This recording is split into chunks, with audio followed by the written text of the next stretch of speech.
Welcome back to welcome back to another episode of Buckle Up with the Boys.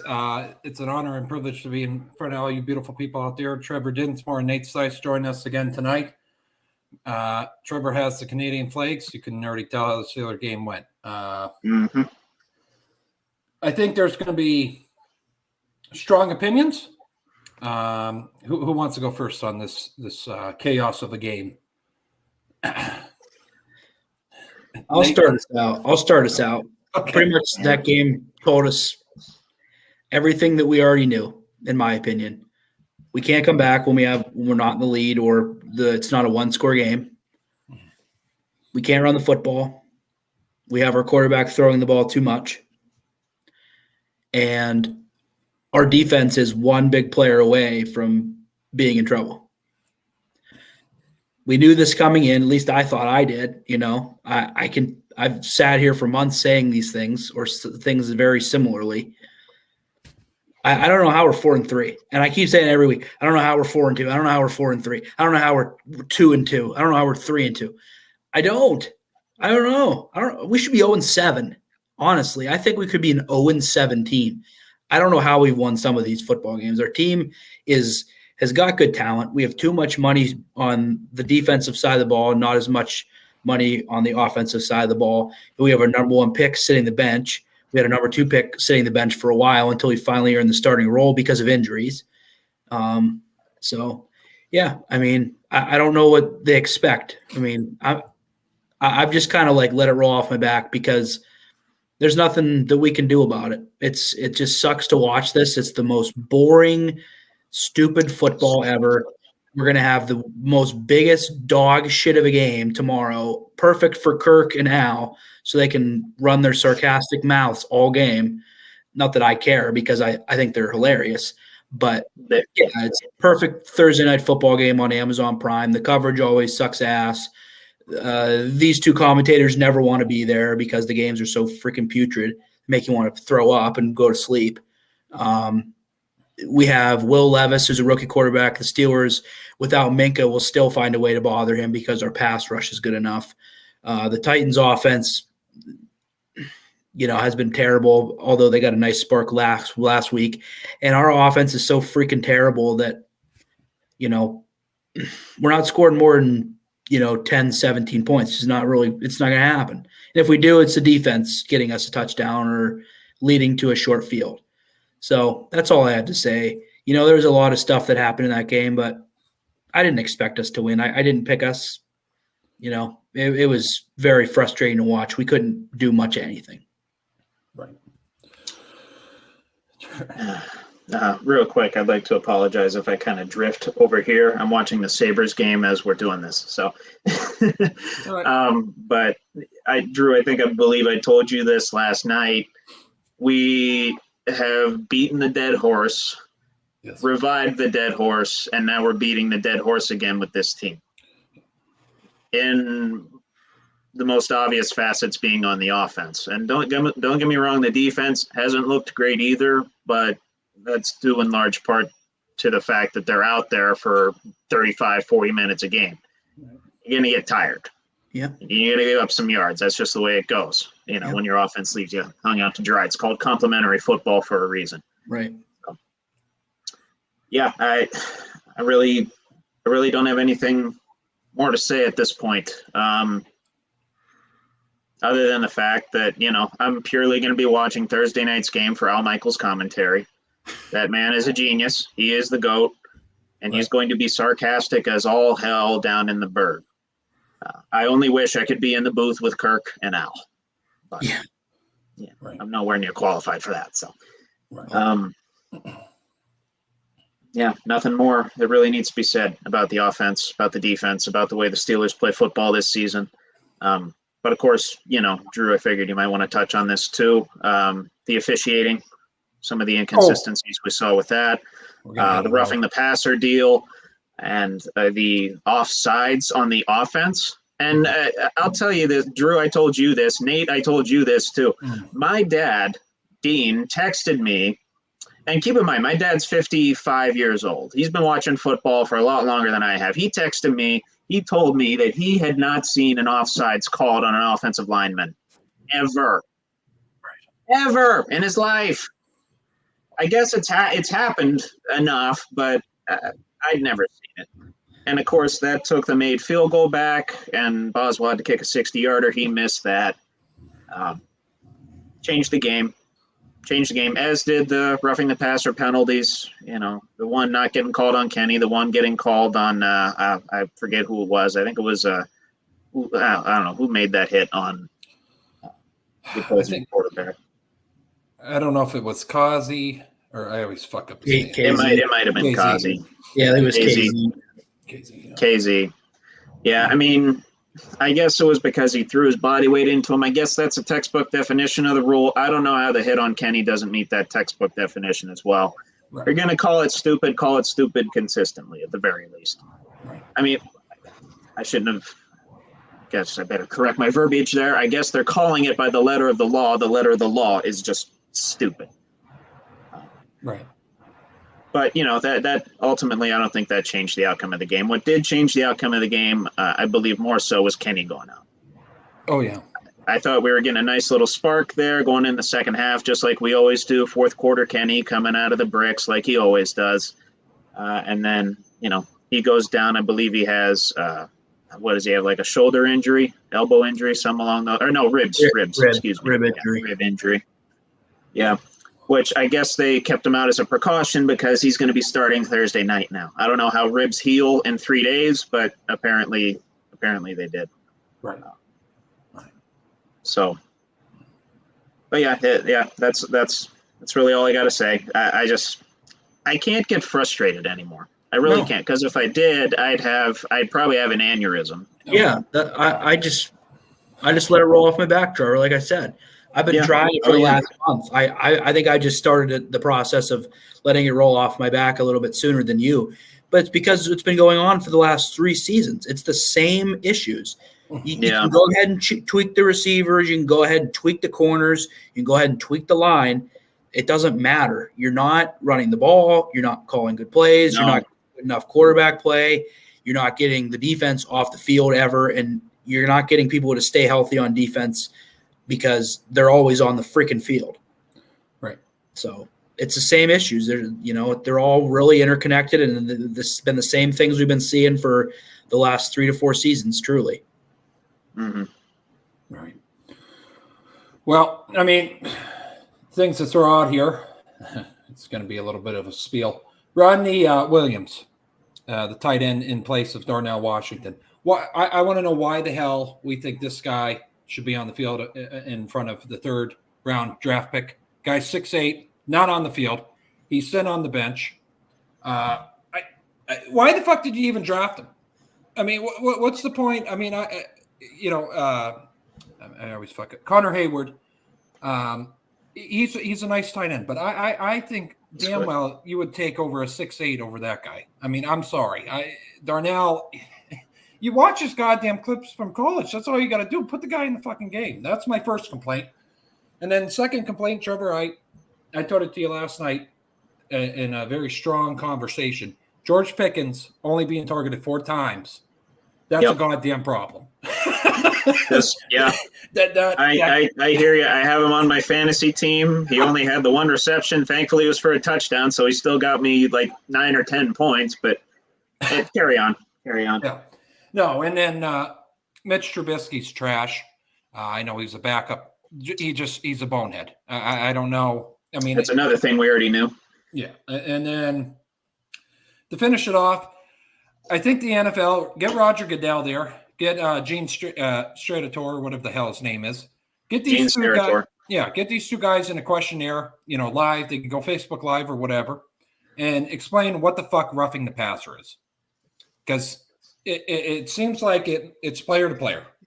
Kenny gets taken out, and there's no call. He literally the definition that they have now, boys, that is what happened on that play. So I don't know why there's not a flag, but there's a flag on fucking Trevor Lawrence. And then, the refs fucked the game up. And I think also, why are we taking 3 minutes to make a call? Yep. The Zebras huddled up. Oh, my God. Yeah. Oh, my God. So long. I wrote it down in my notebook. If I can interject on that point, Drew, I was watching the game with one of my buddies that lives in the same complex here. He said somewhere like 5-6 minutes into the game, oh, this game's going fast. I'm like, dude, these other games have like 4 minutes left in the first quarter. This game's going slow as all hell. And lo and behold, the game took 3.5 hours, 3:45. And half of that was them discussing what call they're going to make. And I timed it on my phone. There was 8 minutes. There are 8 times that they held it up for 2 minutes at least. Oh, or more. God. That figure it out. You're killing the flow of the offense that already sucks. And I mean, it is what it is. Najee needs to go. What the hell do I got here? I wrote it down. Najee has to stay between the tackles. He cannot go fucking outside.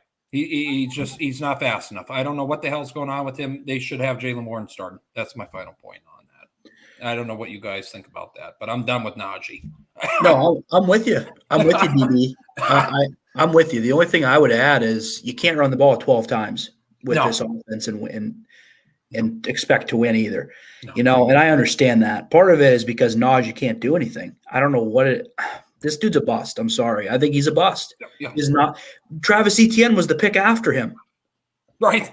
That's killing us. Right. Can you imagine if we have a Travis he's Etienne in our offense? Oh, right. Goodness gracious. Right. He's so dynamic.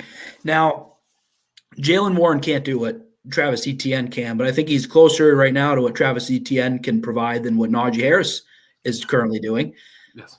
And it's so inconsistent to me, you guys, because he's a first-round pick that they just keep giving every opportunity to succeed. But then you have Broderick Jones, who you moved up to get, and then you sit him behind a third or fourth-round pick in Dan Moore. And then Broderick Jones starts, plays phenomenal, and then Dan Moore just gets to come back and take his spot. And then you have Darnell Washington, same situation. You get rid of Zach Gentry, and then you let Washington stay, and then you don't even freaking play the guy. You let Connor Hayward play, who's undersized. He's honestly more of a wide receiver. He plays in the slot. Mm-hmm. Yeah. Yep. And he plays fullback, and he plays specials. That's why he's on the team. Like he's versatile. Yeah. He kind of took over what Derek Watt did, except he's better in the passing game, much better in the pass game than what Derek Watt could provide. That's why he's on the team. But he keeps getting every golden opportunity too. And it's nothing against the guy. It's not like he's getting targeted out there, so that's not really his fault.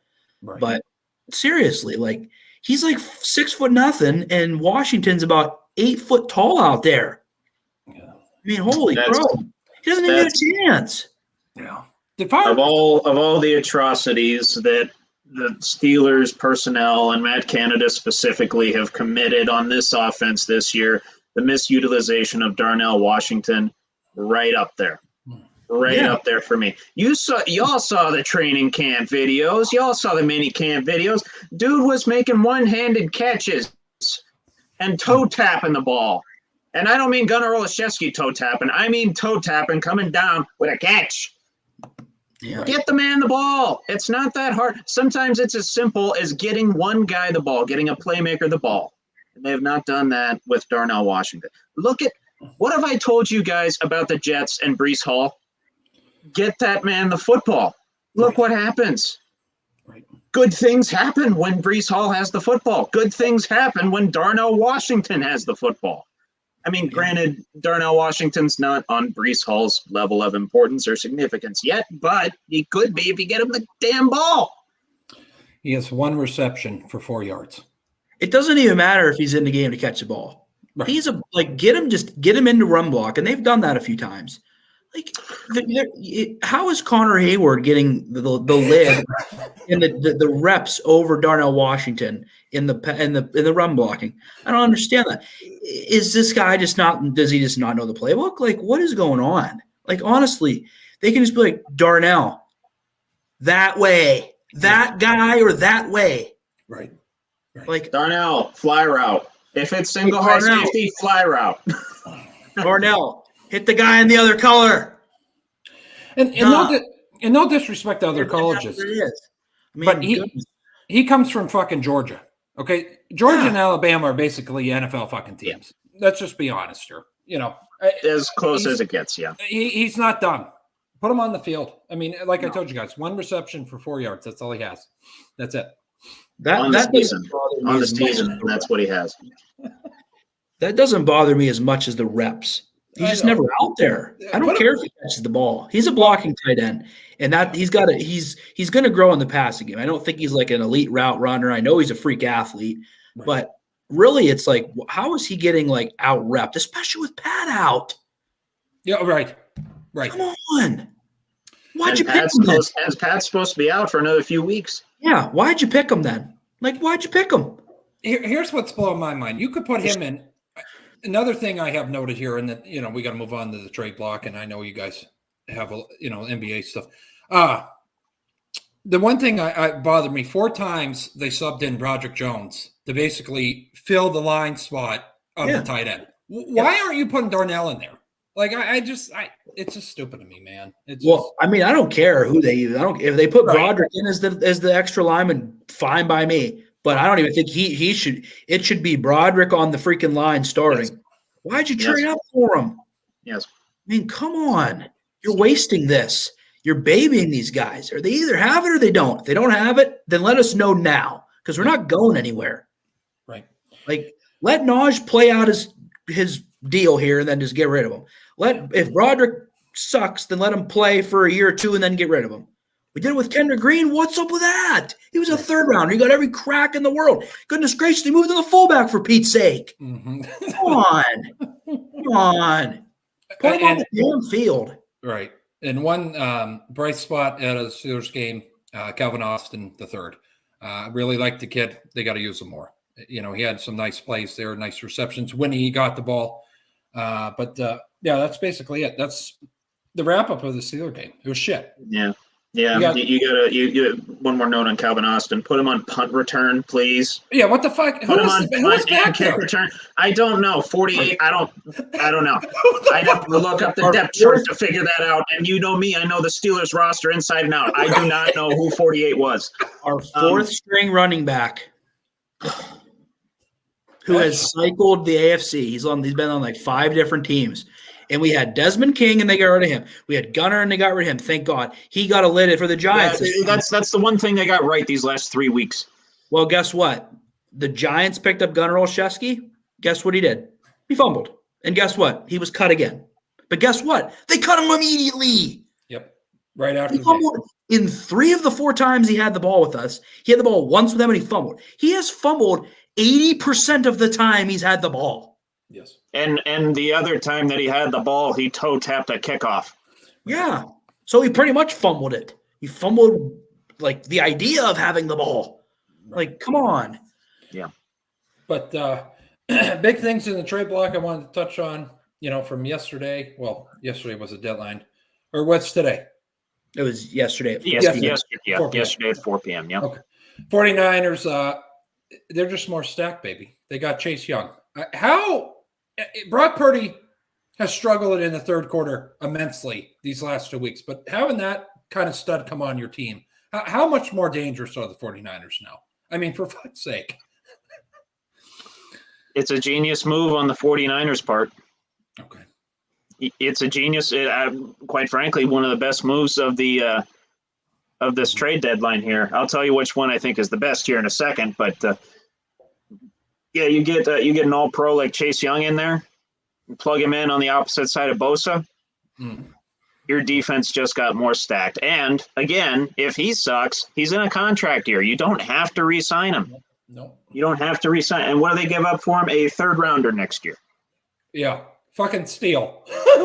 Steal. That's a steal. That works out for both parties. I mean, I don't know what the hell Washington is doing in that trade. They can't figure out if they're good or not. They can't figure out if they're rebuilding or not. Apparently, they want to go downhill and rebuild.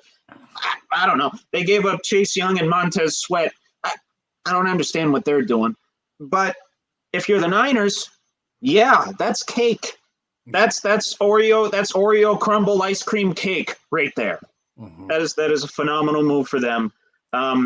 They got to figure it out on offense if they want to remain, top AFC contender, or top NFC contenders. Okay. Brock Purdy's got to stop throwing the ball to the other team. But their defense just gets more stacked, and they can affect the game that much more. Brock Purdy doesn't have to be as good. he just has to manage the game, and he hasn't done that these last few weeks. But yeah, getting Chase Young, that'll help out quite a bit. And then they can sign him if he does well. Like I said, they can cut him if he doesn't. Right. Yeah, they won't even have to cut him. He's like you said, in a contract year, so he'll just be a free. Right. Yeah. But yeah, I mean, Kyle Shanahan owns the Washington Commanders. He just owns them because he got Trent Williams from them too for basically nothing. Yep. Oh, you got a Hall of Fame, the best left tackle in football for nothing. Yes. From your team that you coached, and then you get Chase Young for nothing. Yes. Like let's put it into perspective. Nothing. Let's put it into perspective, like third-round picks. Like Kendrick Green was a third-round pick. These guys could stink. They could be terrible. And you got an all-pro guy who honestly was possibly a Heisman Trophy guy if he wouldn't have missed those games because of suspension. He's that freaking good. He's that good. He's on the field. He's unreal. From the start, he's a game wrecker. And then you got Bosa on the other side. And then you got Fred Warner in the next level. And then you got all kinds of people in the level after that. Yeah. Oh, goodness. So here's the thing. That is like Brock Purdy. It's like, well, I didn't get the weapon that I wanted. Who cares? Yeah, you did, because you're going to have to be on the field doing less, even more. Like you can keep turning it over like this, and you're still going to be hanging around because these guys are just going to give you opportunity after opportunity after opportunity. Right. Where I do think that they could benefit is obviously they got to get Deebo Samuel back. That's really where it comes down to. The metrics with him on and off the field are pretty staggering. I don't know the numbers offhand, but I saw a graphic one week and I'm like, whoa. Yeah, it's a big deal. Game changer. It's like DJ being out, boys. I mean, yeah, it's that level. It's pretty similar to that level. Yeah. However, I think what this is exposed is they need another running back, or they need to use Deebo more in the run game than they were in the previous two seasons, like they were, and not doing as much this year because McCaffrey was banged up. He almost didn't play, 2 weeks ago. And sure, he kept his touchdown streak and everything. And he still, looks like the best running back in the league, him and, Kamara and Henry and a few others. But I'd probably pick McCaffrey right now. But anyways, they're showing that there's just such a drop off. So if they can get anybody out there through waivers or complete a trade with all the, 31 teams, or all the other 30 teams completing, agreeing to it, then that would be beneficial for sure. But yeah, I mean, they certainly seem like winners of the trade deadline, no question about it.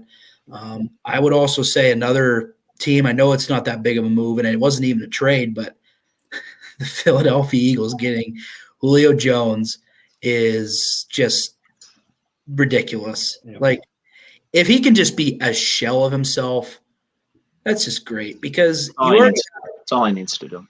Yeah, you obviously have I think he's the second best receiver, but arguably the first in A.J. Brown in the National Football League right now. You got Devonta Smith, who's probably top 10, maybe top 7 or 6 or 7 when he's playing really well. Right. You got a top 2, 3, 4 tight end. You got a great running game, the best offensive line in football. And now you got first ballot Hall of Famer Julio Jones. Granted, he's 34, but still, he's a matchup nightmare who's, if you can freaking use him right, he's a great red zone target, and he's great across the middle, and he's great down the seam. So they're another winner, I'd say. But, yeah, I know Trevor has more to dive into. There was some other pretty big moves for sure. Right. Oh, yeah. I'll tell you, honestly, my favorite move of this trade deadline here, Rasul Douglas to the Bills. Rasul Douglas to the Bills, help out with their depth and essentially fill in Tre'Davious White's spot. I mean, I don't know where he's going to be. I would imagine he'd be their top cornerback or top 1 or 2 cornerback. And I know he's used to the Green Bay system. They play more of a zone blitz type of a scheme, whereas the Bills play more of a man type of a scheme. But still to get a player of that caliber fill in on your defense and, make that defense even more stacked and, make up for everything that Josh Allen does on the offense. Drew, I know how you love to complain about him, although, you're the one controlling him on Madden, so that's more your fault. But anyway. He's a piece of shit. You're not wrong. But no. Gunslinging. Rasul Douglas to the Bills. I honestly forget. I didn't write down what the Packers got in return for that. But regardless, that's honestly my favorite move there.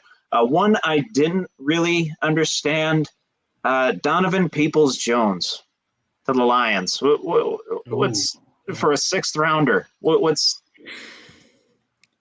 do they need the wide receiver depth? No. They don't. No. They got Laporta, they got Reynolds, they got Amon-Ra. They got Khalif Raymond. They got Khalif Raymond. Yes, I forgot about Khalif Raymond. Well, I think what they're doing is he's from Detroit and he wanted to be home, and Marvin Jones was released. Marvin Jones Jr. was released. Yeah. So it's depth, and he's not a bad player. He really isn't. He's from Detroit.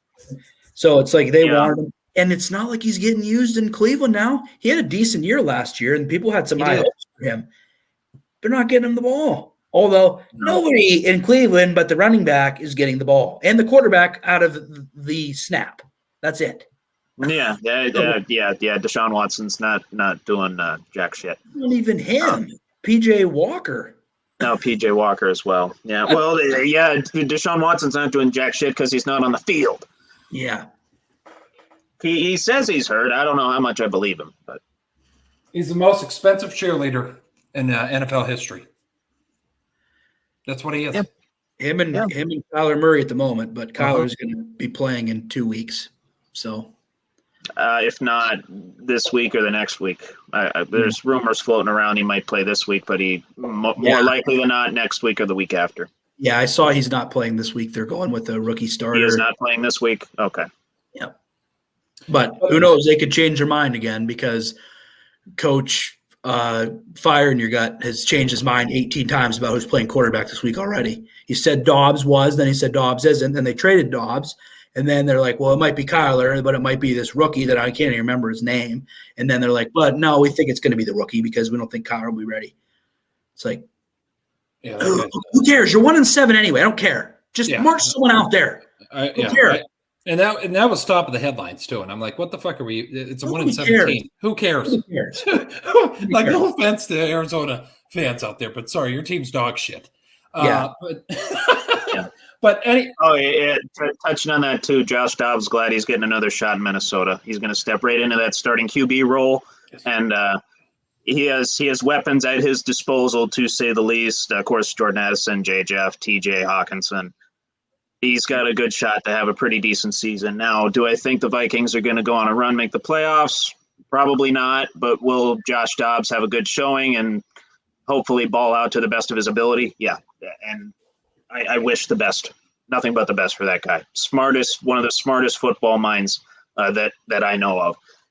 Honestly, what is he, Nate? An aerospace? He's an aerospace scientist. He's a rocket. He's a literal rocket scientist that plays football. And if he doesn't do that after his NFL career, he can make one hell of a coach. Glad Josh Dobbs is getting it. Yeah, right. No, the beautiful thing about him is in the offseason, he said this, in the summertime, he goes to NASA. He goes to NASA. Just to keep up with just to keep his brain going. To keep his brain active. Yeah, because learning 3 playbooks a year for the last 3 years straight isn't enough. So you need to keep building pockets in the spare time. No. And I'm kind of amazed he's not starting on Sunday. They're going with their own rookie as well. But he must have finally caught up to the brain capacity a little bit of learning another playbook, because he learned the Arizona Cardinals about a week before the season, and he got that starting job. So he's amazing. Yeah, he's unbelievable. The dude's played great. He needs to continue to have the opportunity. When they said he wasn't starting, I said he's definitely getting traded or cut. So I'm glad it's a trade because he's guaranteed to, be the starter and have a chance. So he deserves. Yes. I'm going to say this. I said this to a couple people. I'd rather have Josh Dobbs on the Pittsburgh Steelers right now than Kenny. He's better. He's smarter. He's more capable with his legs. He's tougher, and he knows the system, and he can fit any system. Right. Yeah. And we had this guy like 2 or 3 times, right? And we just wouldn't give him a chance. And he goes to Cleveland, and he goes to Jacksonville, he goes to Tennessee, he goes to 49ers. Yep. And he finally got his damn chance, barely sticking around, and here he is. So I'm glad it was worth it to keep Mason, and I'm glad it was worth it to keep Laundry freaking Jones all them years. But who's evaluating these guys, man? I know. It's they're getting it wrong. It needs to be addressed in the Steelers organization. Yeah. Anyways. But I have to say, very devastating, though, watching Kirk Cousins go down. But, I mean, it was just heart-wrenching in a way. But, it is what it is. Josh Dobbs gets the opportunity. I think he becomes the new Terry Bridgewater. I really do. Just not as good as Terry Bridgewater, but I feel like he's going to be a globetrotter around the league. Teddy Bridgewater. Bridgewater. Oh, Terry. Not Terry. Teddy. Two-glove Ted. Two-glove Ted. Yeah, two-glove Ted. There you go. Yeah, I think he has that ceiling. I don't know if he'll get quite there, but his style of play is similar. And to touch on the Kirk Cousins thing, what a warrior that guy is too. I mean, and what a competitor that guy is too. Literally, I saw an interview with one of the Vikings players. I forget his name. I think it was a post-game interview, and he ended up sobbing at the end of giving his spiel here. He said he was one of the first ones into the training room to check on Cousins, and the first thing Kirk Cousins said was, "Did we win?" Right. Yeah. Right. If that doesn't show how much of a team player, how much of a competitor that guy is, and I know he gets a lot of flack, all the the primetime record, the empty stats. I call him empty stats Kirkers in our fantasy league because which it didn't help that he was on my fantasy team too, but it's fine. Right. But no, credit to Kirkers. I love that guy. Again, another guy I wish was quarterback in the Steelers right now. 24 hours after he had that thing torn, less than 24 hours, he was in the building talking to people and signing autographs for fans. Yeah. Yes. Yep. Yeah. On a freaking mobile scooter, hopping on one leg, getting ready for surgery in a few days. I mean, come on, man. Like, he just always seems to do the right thing. Yeah. He just always seems to be a role model, just a good, kind-hearted, genuine guy. At the end of the day, yeah, we might remember Kirk for throwing, interceptions, not showing up in prime time, not winning a Super Bowl if he doesn't win one. But, man, I hope people remember the kind of guy he is, the kind of competitor he is, the underdog story that he was. He wasn't even supposed to play. No. This dude was drafted the same year as RG3, and everybody's like, why the heck would they do that? Well, because RG3, he blew out his knees. There was concerns about that. He had ACL surgeries before, in college and high school. And thank God they did draft the kid because goodness gracious, look what he's turned out to be. He's a Pro Bowl guy. Yep. He plays like a Hall of Famer to me. I mean, he puts up some stats, man. And he's a Hall of Fame person. So that's where I'll leave it. He's a model NFL player. Right. In my eyes. After that Netflix documentary, I told you guys, I am big Kirk guy. Yeah. Very big Kirk. Love Kirk. Yeah. Love Kirk. I wish the Vikings cared enough to give that guy a defense. Right. I really do. So they could actually win something. Yeah. But he always battles his heart out. They always have a shot to win a game when he's in the game. Yep. But want to throw out here, I didn't know if anybody else put this in their segments, and I don't mean to derail you if I do. I just want to get off my segment here and get you boys going. Pick'ems for the week, boys. Who do we got tomorrow? Steelers and Titans. I'm going Pittsburgh Steelers. Okay. Worst game ever. Boring as all get out. A bunch of nothingness. A bunch of probably 57 minutes of gameplay will be nothing. Okay. Punts. 3 and outs. Ugly throws, 3 and outs, fumbles, sacks. What? Sacks, what?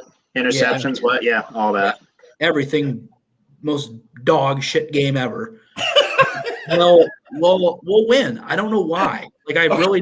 I think Levis, he's due to come back from from having that game that he had. Good for him. Like, Yeah. what an amazing debut. Deserves to keep starting. Oh, I fuck cannot yeah. believe Vrabel was considering starting Ryan Tannehill if he was good to go.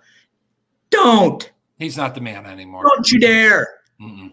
No. He doubled the passing touchdowns for the team in 3 quarters for the Tripled year. it, actually. Tripled it. Well, he brought the total from 2 to 6. Well, yeah, but like he doubled how many? Yeah, he threw 4. Tannehill threw 2. Yeah, he tripled the amount. Yes, he did. Right. You're right. I said it wrong, but still, I know what you mean. 4 touchdowns in 3 quarters as compared to 2 touchdowns in 7 or 6 games, 7 games for Tannehill. Jesus. Oh boy. they see what you have. Yeah. See what you have. They did that with Willis.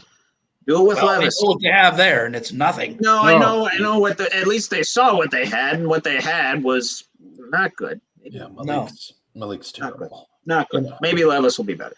Ugh. Yeah. Oh, I think he will be. He has the build, man. Yeah. 6'5". Throw the deep ball. Oh yeah. But we'll see what happens when people can game plan for him. So I think, well, like I was trying to say, I think the Steelers will get after him. That's the key because this dude can throw deep, and we don't have Minka back there, and our secondary size. So I'm going to let this game up to our pass rush and get some turnovers and hope that Levis holds on to the ball, gets sacked, fumbles it. And I hope to God that we can just contain Henry enough. I'm fucked for fantasy again, but yeah, I hope they do too. So I think we'll win the most crappy, like 16 to 13, 13 to 10 game there ever was, and Al Michaels will be sassy as all get out. So that's my prediction. And I don't know why. Just tough place to play, rookie quarterback. I think there's a good chance the Steelers still, even with Kenny Hurd and Minka out and Cam Hayward out, they still got a shot because why wouldn't they? Honestly, Not to derail the thing here. When the fuck is he coming back?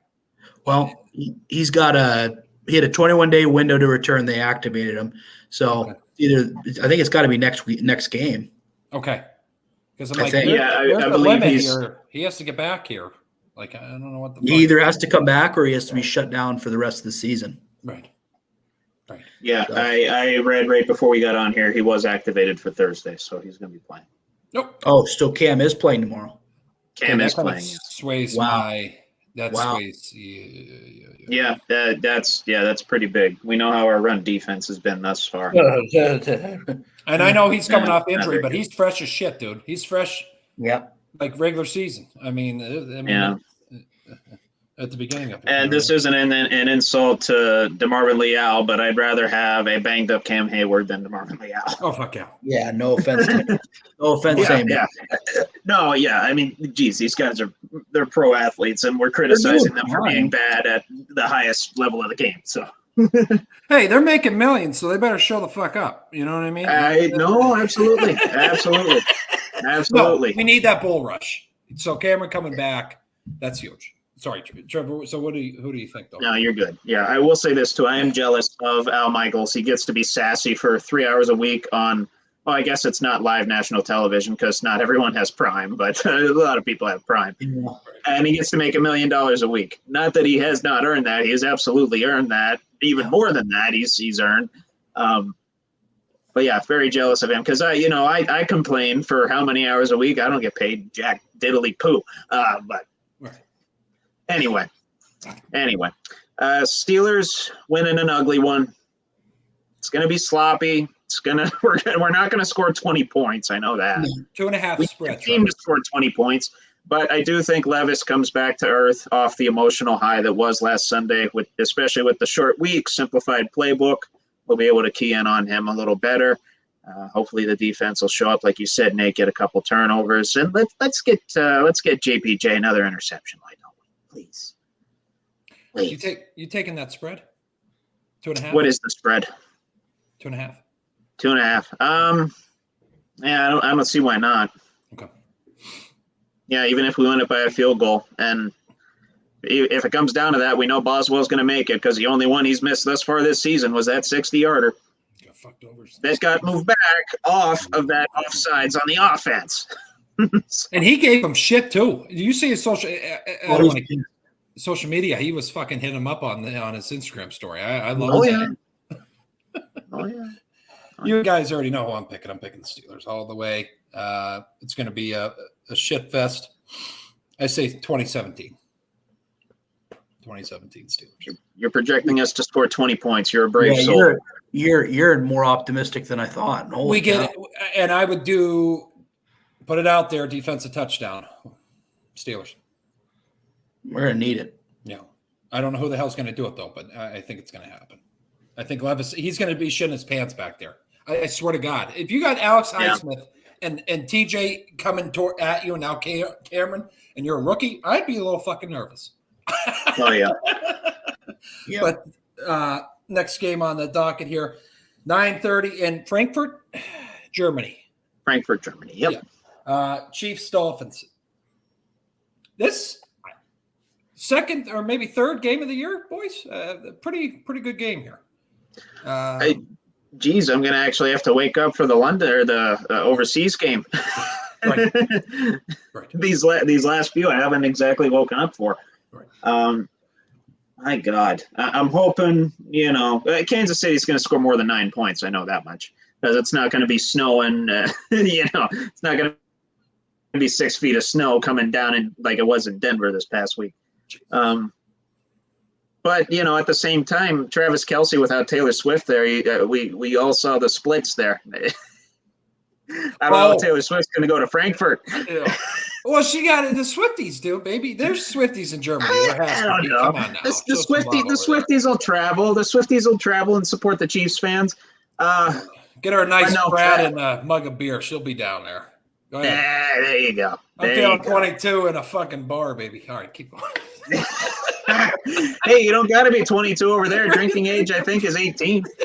Either 16 or 18, one of the two. Right.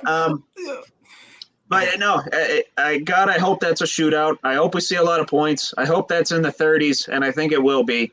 Even with Kansas City needing Travis Kelce to step up for their offense to basically be the Kansas City we all know and love on offense.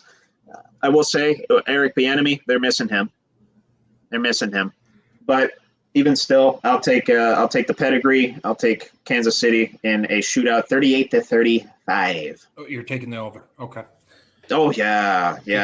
I want a shootout to start my day. I'm gonna be sipping my morning coffee. I'm gonna have a little jolt, and I'm gonna have a little jolt of scoring, track meet, football. That's what I want. Right on. Gonna go Chiefs in a low-scoring game. They're going to run the football. They're going to run the football and shorten the game. They don't want the Miami Dolphins to have the ball at all. They're going to run it with Pacheco 25 to 28 times if they can, and they're going to win like 20-17. These games always suck over there. They're not scoring points. I really don't think so. I really don't. They're not able to win in a shootout with the Miami Dolphins. They're not. They're not built like that this year. They need to run the football. They need to get the ball to check down to Kelce, and they need to spread the ball around and run it. And they need to keep the offense off the field. I don't think it'll be a shootout. I think it'll be a low-scoring game. I think Butker wins it with a field goal. 2017 Chiefs. That's how you beat them. I think both your takes are fucking spot on because it could go either way with that. It could go either way, and Nate does have a good point. The history of these games does not bode well for scoring. Right. I don't know. I just think we're due for an anomaly. I'd say Chiefs though all the way. I will take the spread at 1.5. That's fucking easy money. Come on, Chiefs 1.5. Yeah. I mean, when it's that close to the money line, you might as well. You got to do a parlay on that, baby. Come on now. Vikings, Falcons. I think it gets more interesting now not having Kirk. So I'm saying Vikings. I don't believe in the Falcons. Trevor, every bet, I'm going to say this to everybody out there too. And if you're an Atlanta fan, I really don't give a shit. Every time I do a parlay with them, I get fucked. I'm staying away from Atlanta, the Vikings as well. I'm not touching this game. Not doing it. You didn't not. listen to me. I What's told you what to do. Oh yeah, either The pattern. Yes. They win every other game. You're right. You're right. Yes. As soon as I said that on the show, So they lost last game, right? They lost they're last winning. game. Are they? they're winning. They're winning. Heineke's starting. They're going to win. Oh, Ritter that's is so done much for a fun. little bit. The Vikings have a rando at quarterback. They don't have Jefferson. They don't run the ball. Their defense is barely better. The Falcons win and alternate wins and losses. Falcons. Ever since I said that on the show, they alternate wins and losses and they can't decide if they're good or bad. I've picked them correctly every single time. I'm manifesting again. The freaking Falcons are winning. Trevor, are you staying away from this game or what are you doing? No, to your point, Nate. It last 4 weeks, win loss, and Right. even before that, they still really couldn't decide if they were good or not because they started the season win, and then they go loss. So Patterns. it's a pattern. It's a pattern. I gotta go Falcons. As well. Okay. I don't know how. I don't know what Heineke's going to look like. I don't know what Bijan's going to look like. I don't know what Kyle Pitts, Drake London are going to look like. I don't know what that Vikings offense is going to look. I don't even know what the score of the game's going to be. I don't even have a guess for you. I'm just picking the Falcons. I mean, it's in this game. This next game's the same fucking way. Bears and Saints. I'll tell you, and All right, Drew. Wait, hey, you got to pick two. No, he did. Well, He I picked think Vikings. Oh, you picking Vikings? Okay, Yeah. I didn't hear you. Sorry. I hope Dobbs comes in at halftime. That would be my dream. I don't think he's starting into playing. I think he's out. I think they're going to let him learn the playbook and then let him free. Yes. He's running him. Yeah. All right. But yeah, Bears Saints. Nate, we talked about this young kid. Who the hell is the Bears quarterback right now in there? Tyson Badger. I'm very impressed by that kid. His story alone, I want the fucking Bears to win every time he's on the field.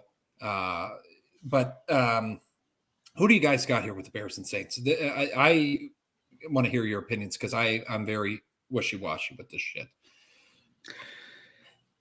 Going Saints, they're getting hot at the right time. Yes. They're starting to click.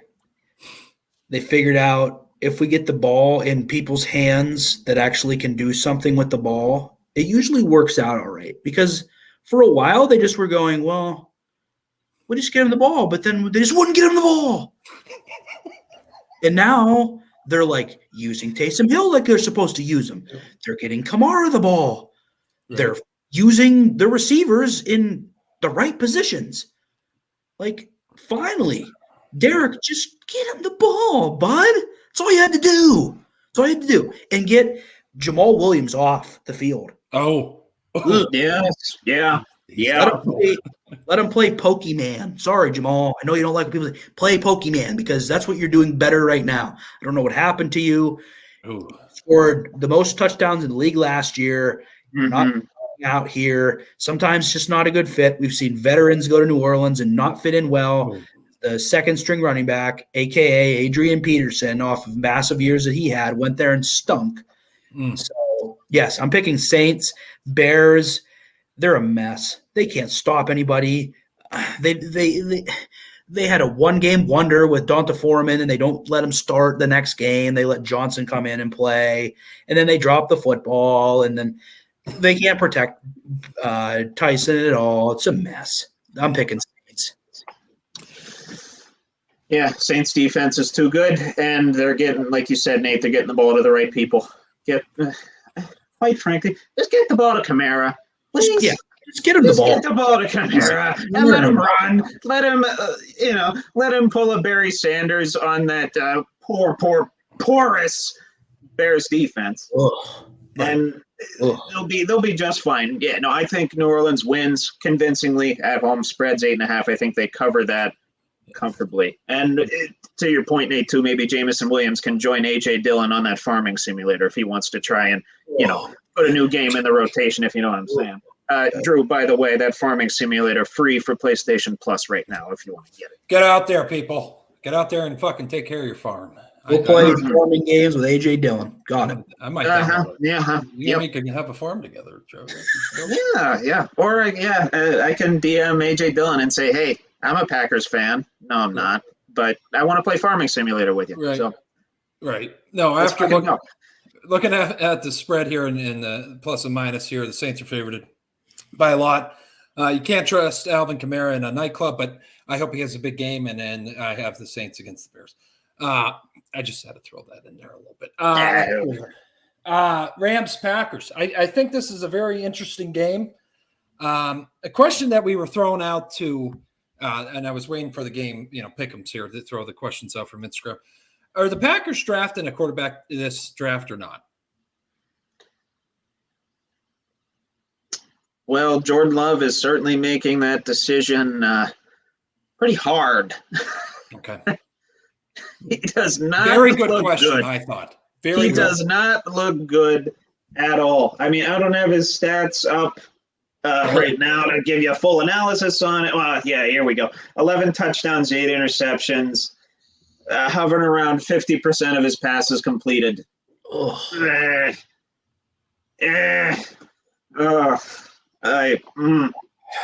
they draft a quarterback? I wonder. I'd have to take a look at their draft capital, see if they traded with anybody, or who the hell knows? Maybe they'll make a move with the Bears to try and figure that situation out, because I believe the Bears have the top 2 picks. Am I right, Nate? Yeah. So, yeah, because of the Carolina trade. Yes, they do. Correct. Yeah. So maybe they'll slide into one of those spots and get a quarterback. I don't know. But Packer fans are, they're learning what life is like without a Hall of Fame quarterback for once. They haven't had to deal with that for 30 years. I mean, yeah, I know Jordan Love, still a good ways to go in his development if you want to try and make him your franchise guy, but not off to a hot start. Okay. Not off to a hot start. So right now I would say yes. Okay. I think the Packers would do, if they were drafting tomorrow, yes, I think they draft a quarterback, but we still have 10 more games to play. The Packers have 10 more games to play. So we'll hold our horses on that. As far as the pick goes, I'm taking the Rams. Okay. I'm taking the Rams. I think they finally start clicking. I mean, I know it's in fairly cold weather too in Green Bay. That might be why Green Bay's favored by 3 points. I understand the spread there, but if there is a road dog that I'm going to take this week, it's going to be the Rams. Okay. Yeah, I think I'd take the Rams as well. Stafford is banged up, so that's the only concerning part. Puka Nacua has also got a bad knee at the moment, and they don't have Kyron Williams, but they're doing all right with Henderson and Royce Freeman, the best that they can in that time. But really what it comes down to is, if Stafford does play, they have really a chance. If he doesn't, then they really don't. But I think he'll play. He's pretty good with like that. He really doesn't miss football games. Other than last year, he really never missed. So that was kind of an anomaly. So, yeah, I'm going to take the Rams. And, just to talk about the Packers, right now I think it's a yes, but I think what it's going to come down to is the Packers are going to play themselves out of contention here pretty quickly in the next, 4 to 6 weeks. And then they're going to throw Sean Clifford in the game. Okay. They're going to see what the big red dog is all about. Okay. And I don't think that he'll produce the results either. But that's right. Yeah. Right. I think they will draft a quarterback. But the other part of it is there are going to be some available. Right. One of them being Sam Darnold, another one being Jimmy Garoppolo, another one of them being Kirk Cousins. Right. Wouldn't that be something? Oh, that would be something. It'd be a nice little thing to do after the Vikings did it to you with Brett. Now you could do it with Kirk. Yeah. Potentially. Yeah. But we'll see what happens. Yeah. For this game, I'm going to take the Rams as long as Stafford plays for sure. Okay. I have Rams also at the Frozen Tundra, but it is what it is. Again, Stafford. Cooper Kupp needs a fucking big game too. God, we got to give him the ball. Damn it! Not give him the ball again. That's another guy. Fuck. He's unstoppable. Get him the ball. Jesus. But Commanders, Patriots. Another question I have. I don't mean to keep doing this to you, fellas. Does Bill Belichick retire at the end of the season? No. Okay. I Not agree by with his you. own will. Not by his own will. Okay. No. I'm in agreement with Nate here. That's not. Yeah. Okay. Yeah. Speaking of the Commanders Patriots game, that's probably the Close Your Eyes special of the week. Okay. That's a tough one. Yeah. Yeah. It's a game that will not be on my television. I have Commanders. I do. I do not trust these goddamn Patriots. And Trevor, you and me No, I know. on that PlayStation party, I told one of our close friends on there, he quit being a Patriots fan after Tom Brady. It was the right decision because it is shit. Stop watching football. Anybody gets rid of the Cheatriots from their life, I'm okay with that. Yes. That's. I tell you, I'm not touching this game with a 10-foot pole. I'm not putting any money on this one at all. I will take the Patriots at home, though. Foxborough, a tough place to play, and I think Sam Howell is due for some incoming defense to come his way. I do like Sam Howell a lot, but yeah, he's going to learn what it's like to be an NFL quarterback against NFL defenses wholeheartedly with this matchup. Yeah, I'm with you. With the departure of the two best defensive players on Washington, I think New England will have just enough to squeak out a win. Okay. I know the Patriots are without Judon and Gonzalez. They're out for the season. That doesn't help. But I'm with you, Dinsey. I really am. Sam Howell had the best game of his career last week. Mm-hmm. Yes. So he's coming off a high. He passed all over an Eagles defense that people think are pretty decent, although I don't know. I think they're susceptible. They're opportunistic. They're good enough to win a championship, but they're susceptible. I equate the Philadelphia Eagles to Ohio State in college. They're the Ohio State of NFL.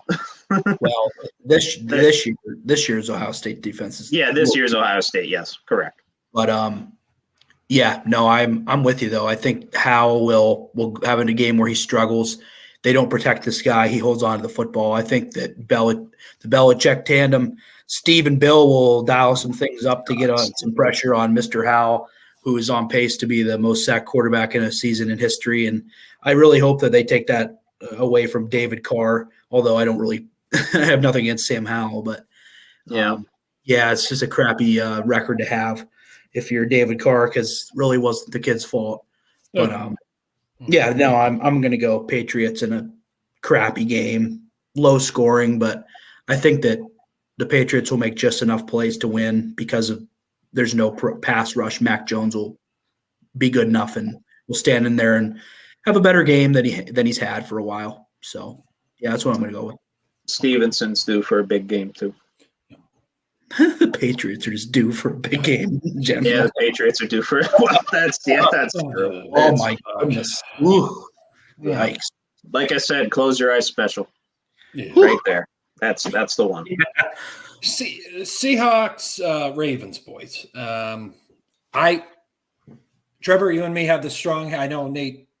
I feel he has hate towards the Ravens, but you and me hate the Ratbirds with a burning goddamn passion. I have the Seahawks. Yeah. It's the fight of the birds. Okay. And I'm going to take a Seahawk in this fight. Yeah. It's going to pluck the eyes out of the Raven. These interconference games are always tricky. Yes. They could always go either way. Unfamiliar opponents that don't play each other very often, and a couple of honestly, I'd say the Seahawks are decently streaky. Ravens are a little bit more consistent because they have a better defense. But this one's tough to predict as well. Spread is 6 to Baltimore, over under 44.5. And they're favored by a lot. That's honestly a big number. I will take the Ravens just because home field advantage, and I think Lamar Jackson's just going to run all over him. I think he has a big rushing game and scores a touchdown or two on the ground, in addition to one or two in the air. He's been really connecting with Mark Andrews lately. They've been really, really good. I'll take Ravens to win, but they will not cover the 6. Fair enough. I'm going to take Seattle. They're really good at 1:00 games in the East Coast for some reason. Pete Carroll has some regimen. If you look at his tenure with Seahawks, usually it's really difficult for those West teams to come East for 1:00 games and win. There's very bad records, but Pete Carroll has like the best of all time coming to the East and playing. They should have beat the Bengals a couple weeks ago. Yes. And they just barely lost. I think they're going to get the Baltimore Ravens in this one. That spread looks juicy to me in favor of picking Seattle to cover, to do their thing. I think they'll win outright. I really do. Baltimore also, kind of looked like the best team in the AFC there against the Lions a few weeks ago randomly. That they did. Yeah. They're due to suffer a close loss, and I think it's going to come via Seattle this week. Buccaneers, Texans. Tough one. Another very tough one. Two very high and low teams. Buccaneers started off pretty well. I believe they were 3-1 at one point. Now they've lost 3 straight, if I'm not mistaken. Trevor, I am not betting on this game. No, me neither. Too No, goddamn I'm not. close. No, I'm not. I'm not touching this one. I'm not touching this one. Then, of course, we know with the Texans, we know the highs and lows that they've been through throughout this season. We know the highs. We know the highs. That's a tough one. I think this is another case of a rookie quarterback getting used to NFL defenses. I will take the Buccaneers in a very low-scoring contest. I'll say 19-16, battle of field goals for the most part. Oh, I like that. I'm going to go Houston. I'll say this. This is what, to me, it determines the outcome of this game. Will the Texans quit running the ball? Right. Quit running it. Yeah. Yeah. Quit running it. They do. Yeah. Get Damian and Devin out of there. Do empty backs and throw it 75 times. Yes. Throw it to CJ every freaking time. Yep. I don't care if he knows they know it's coming. I don't care. Go ahead and stop all these fast dudes that they have. Yep. Go ahead. Yeah. Let Devin White and all these people run around and chase these guys. They love to come up and just nail the running back. They're licking their chops. They're like, please give it to Damian. Please give it to Devin. No, please give it to CJ. Throw it 80 times. I don't care. That they shot themselves in the foot this last week. I knew it. I literally said, Carolina is going to scoot this out by the freaking skin of their teeth because they're going to run the ball. And they freaking did. Why? Yeah. Carolina's got the worst team in the league. And you just come out lollygagging, running off the bye. Come on. Let CJ cook. Let him throw it. That's what it comes down to me. If they run the ball, they're shooting themselves in the foot. They're playing right into the hands of the Buccaneers to grind it out. If they throw the ball, they're winning. I'm going to say that hopefully they wise up. D'Amico, please throw the ball. I'm going Texans. I would have to, again, it's a split here. If the Buccaneers cannot contain CJ in the pocket and he's able to fling that fucker around, they're not good against mobile quarterbacks. So I'd like to see some design fucking plays. I would say the Texans, but if the Buccaneers are able to shut down, like you said, Nate, the run game and contain CJ from doing the PA boot that the Steelers couldn't figure out what the fuck was going on that play. But I'm going to say Texans. If they're able to, have CJ get out of the pocket, I think the Buccaneers are fucked. I really do. I don't believe in Baker Mayfield because I'm seeing it with Mike Evans every goddamn week. So, except the first 3 weeks he was doing all right, but now they figured him out. So that trade that we had in fantasy, it's starting to fucking go the other way now. It's turning. Miles Sanders is the backup. Christian Watson can't get the football, and Mike Evans is starting his decline because Baker can't get him the football. And Joe Burr, it's November. Here we go. He's that. You pronounced Jovember wrong. Yeah, Joe Burr, Jovember. Here we go. Pretty boy Joe. God damn it. This is going to be a dumpster fire of a game, and I will tell you right now, people, if it comes on wherever you're watching from, East Coast, West Coast, South, wherever the fuck you are, in Antarctica, don't watch this goddamn game. Also, to the gentlemen out there, if you're picking a game to watch with your lady and teach her maybe the game of football, the Cardinals and Browns, worst fucking game you could pick. Not watching. So what? I'm going. I want the Cardinals to beat the Browns because divisional reasons, but I don't think it's going to happen. What do you boys think here? I'm going to go Cardinals, though. Yeah. No, I won't do a whole lot of analysis here. Browns, grinded out team with a great defense, and the Cardinals, they can't do diddly poo on offense, especially without Dobbs, and if Kyler Murray doesn't play, which he's not supposed to. So Browns. That is a pretty high number for a spread, though. I wouldn't be surprised if the Cardinals cover that 8-point spread. Yeah, a little aggressive. It's a large number. Yes. Yeah. Do we know if Deshaun's playing? That is a very good question. He's not playing? I don't believe he is. And because I would say if we have Deshaun on the Texans kind of mindset, fucker, it's a blowout.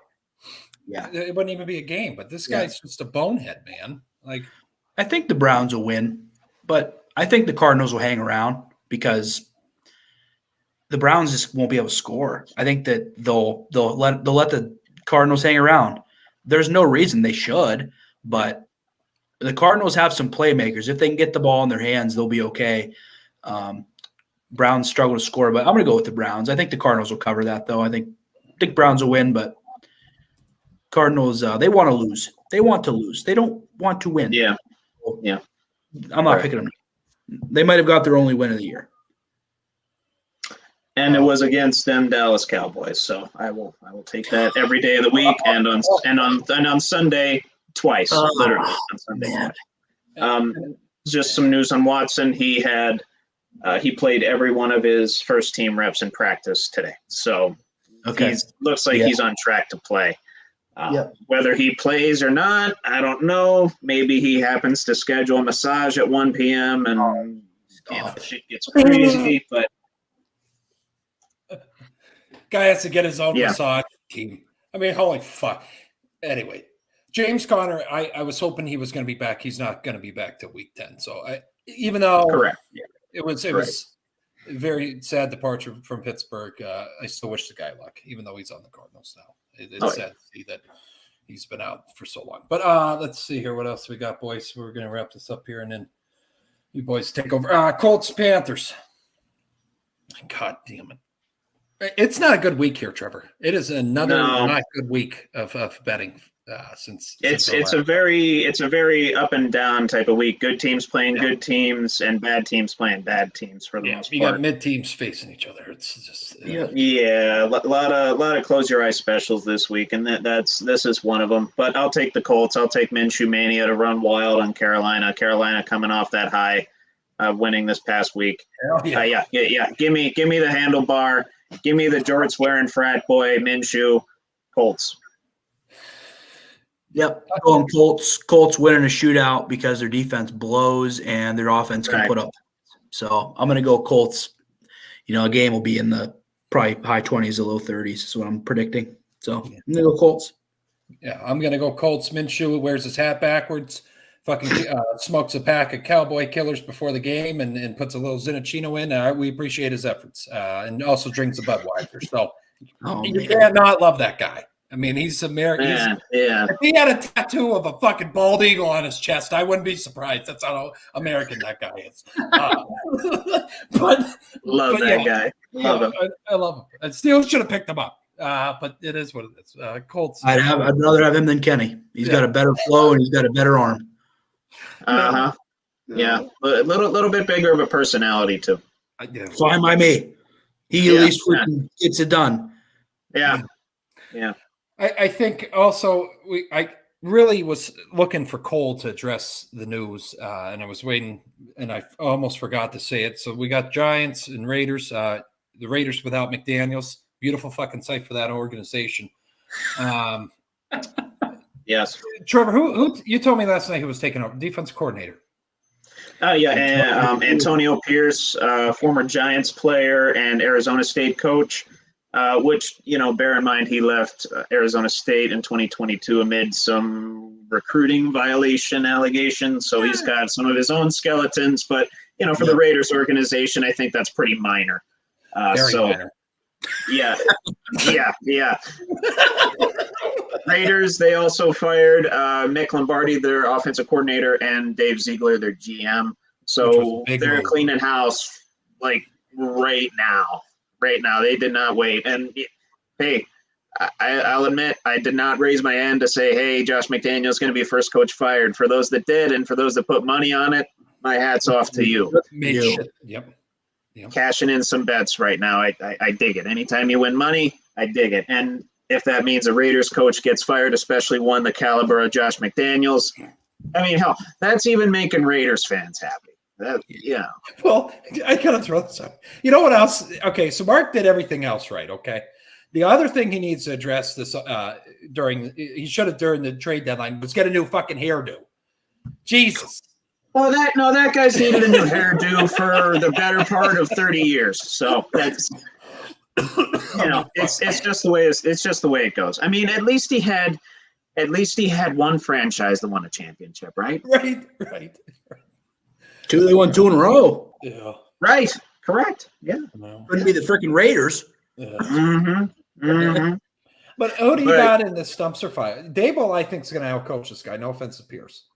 That's my only concern with why I'm taking the Giants. You got a new guy coming in there. God, defensive-minded guy.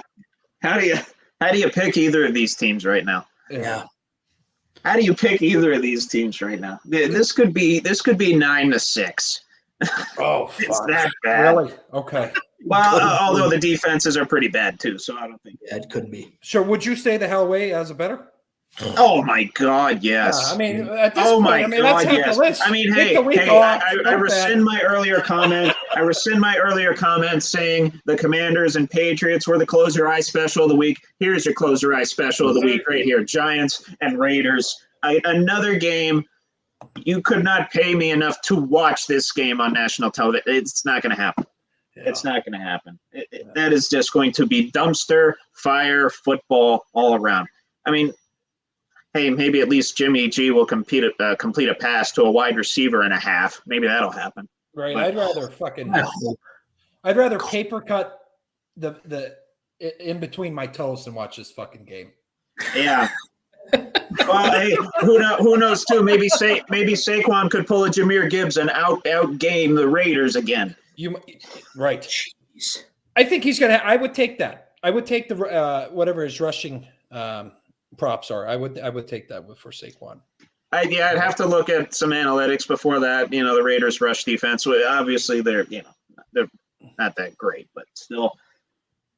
Can I pick a tie? Am I allowed to pick a tie? 0-0 tie. Can I pick that? You can. All right. There's big money in that, Trevor. Yeah, I guess. But this would be the game, I think, of the season. If it was going to happen, this would be it. Yeah. I might put one in. You just open I'll put $2 on a tie. On a tie? Okay. Yeah, why not? You're walking out with $65. That's true. $2 bet. That's true. I mean, honestly, if I'm going to touch this game with some of my money, that's what I'm going to do. I'm going to bet on a fucking tie. But in dumpster fires like this, and this is another one of those interconference games where things could go awry, things could go pretty haywire.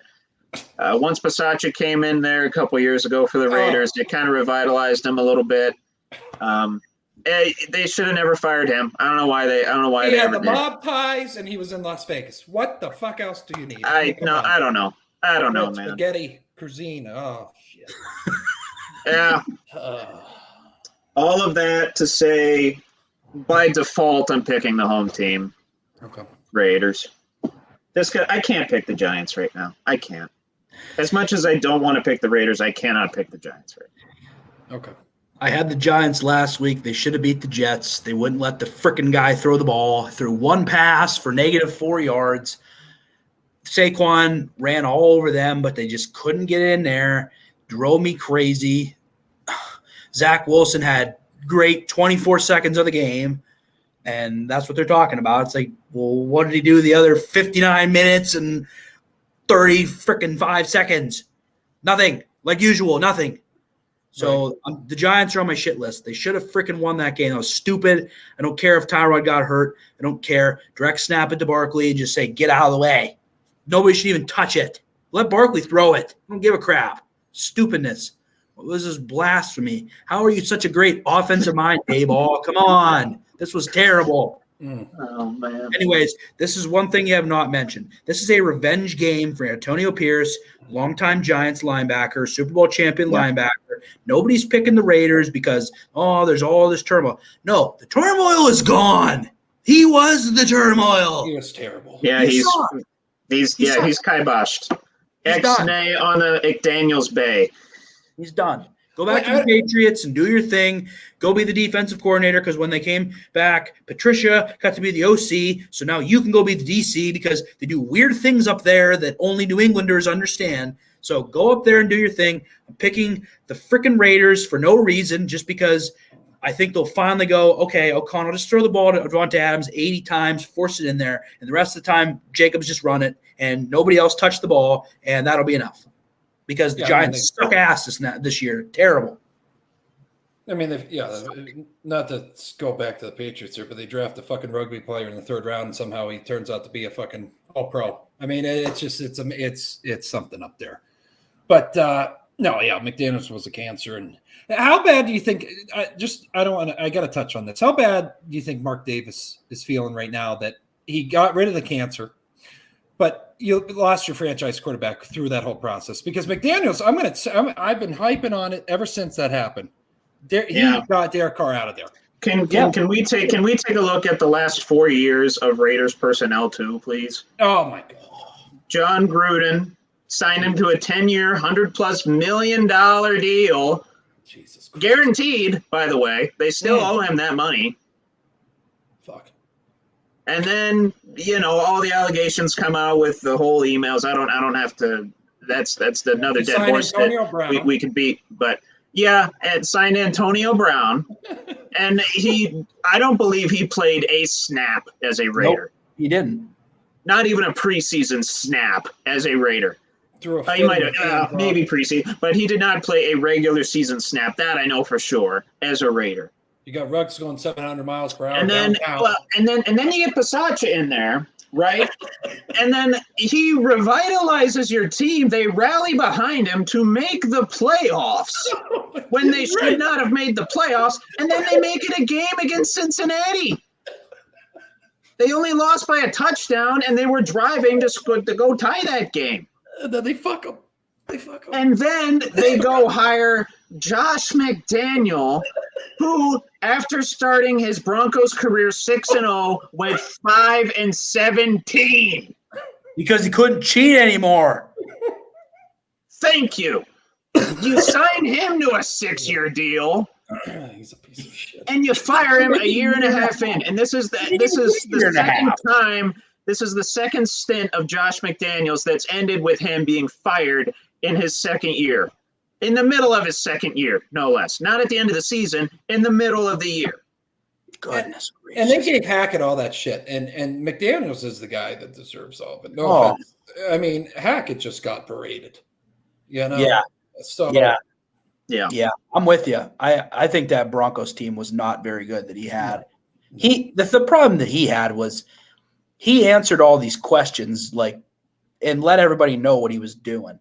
Yep. He was like, I hired a coach to tell me when to call timeouts, and I let Russell Wilson's freaking 18th cousin come in and hang out in the facility. It's like, shut up! Quit telling people that. Josh McDaniels just said, nope. I'm going to be a freaking dictator. Carr, you're gone. Adams, I don't care if you want out. You're staying. Hunter Renfrow, you were a Pro Bowler. I don't care. We're not throwing the ball to you. This isn't New England. Let's piss off Crosby. Now, I'm going to bring in every single Patriot that's on the market. Right. Right.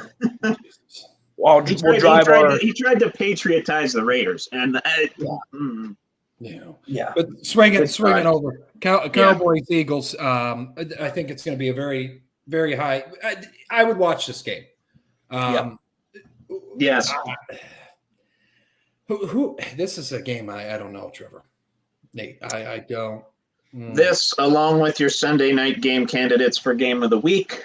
Oh, I already have the Bengals. I'm not trusting the Bills. No. Oh, it's Jovember, buddy. Yeah, it's Jovember. I mean, it's as much as I hate that he's wearing those tiger stripes. Right. I think there's a lot of things, and I don't want to bring up something a terrible thing that happened, but we are returning to a field where one of the worst incidents in NFL history happened. So I think that's also playing a role in this game. Yeah. But anyways, I'd go Cowboys against the Eagles. Nah, the Eagles are 3-0 at home. Yeah. Cowboys are too inconsistent. I don't trust their. I don't really trust them. Period. I know they're 5-2. I know they won some big games. They've had their up and down weeks on offense and defense. It's still the number 1 ranked defense in fantasy, by the way. Right. Jealous that I don't have them on my roster, but yeah, that's an aside. I'll take the Eagles. Okay. I'll take the. It'll be a very, very close game, though. The spread being at 3, I could see Philadelphia pushing that. Yeah. Good rivalry too. Oh yeah, love it, love it. A lot of history there. A lot of ups, downs, ebbs and flows for both franchises. But, a lot of characters. Mm-hmm. Whoa. We'd be here for 2 more hours just listing the characters in this rivalry. Sorry, Nate. Go ahead. Yeah, it really comes down to if Dallas can stop the run game of Philadelphia's, I think. Mm-hmm. Yeah. If it's a high-scoring game, it favors Philadelphia. If it's a low-scoring game, it favors Dallas, in my opinion. I think you're right, Trevor. I think it's home game for Philly. This is a really brutal stretch, part of their schedule here for Philadelphia. Yes, yeah. And if they can get out of this with a few wins, yeah. Yeah. I think one of them will be this. I think Dallas will be like the top wild card in the NFC again. I think they're that good, but Philly's tough. Philly's just really tough. And Dallas isn't running the football very well right now. They're very one-dimensional, and they're just due for a loss. They were clicking on all cylinders a couple weeks ago against the Rams. So I think they're due for a loss. I'm going to go Philly. Okay. All right. And then we got, Bills, Bengals. I already kind of did a precursor on that. I'm going Bengals. Think there's some still things going on there on that field. So that's why the Bengals have that edge. It's just my opinion on it. Well, I've said it, I don't know, about 17 times on this show already. We are in Jovember officially. It is the first day of Jovember. Yep. I will, even though, like I said, the Bills earlier, I love that Rasul Douglas move, adding to that secondary. They still have a very stout, very good defense. But it's just something about the Bengals. They can just flip a switch after week 7, week 8. And last time I checked, hang on. Yeah, we're after week 8. So, yeah, give me the Bengals at home, Sunday night, prime time. Joe Burrow shines, throws 4 touchdowns. Okay. Hope you're right, but I'm picking Bills. We got to keep the AFC North competitive. I have the Ravens losing, the Browns winning, the Bengals losing, and the Steelers winning. So I'm gonna say Bills. They owe the Bengals this one. Nobody's picking the Bills, I don't think. I think everybody's thinking Jovember is going to start, and I think it has to wait one more week, and then Jovember is officially beginning. I'm going to go Bills. And another what plays into this, fellas, if you're going Bills out there, people, and I know I got a lot of fucking Bills fans that watch this and they hate my antics towards them. Josh Allen has his head on his shoulders. It could be a total different game, but if he's gunslinging and just making some stupid ass plays, in this game, hands down. And then Chargers Jets Monday night.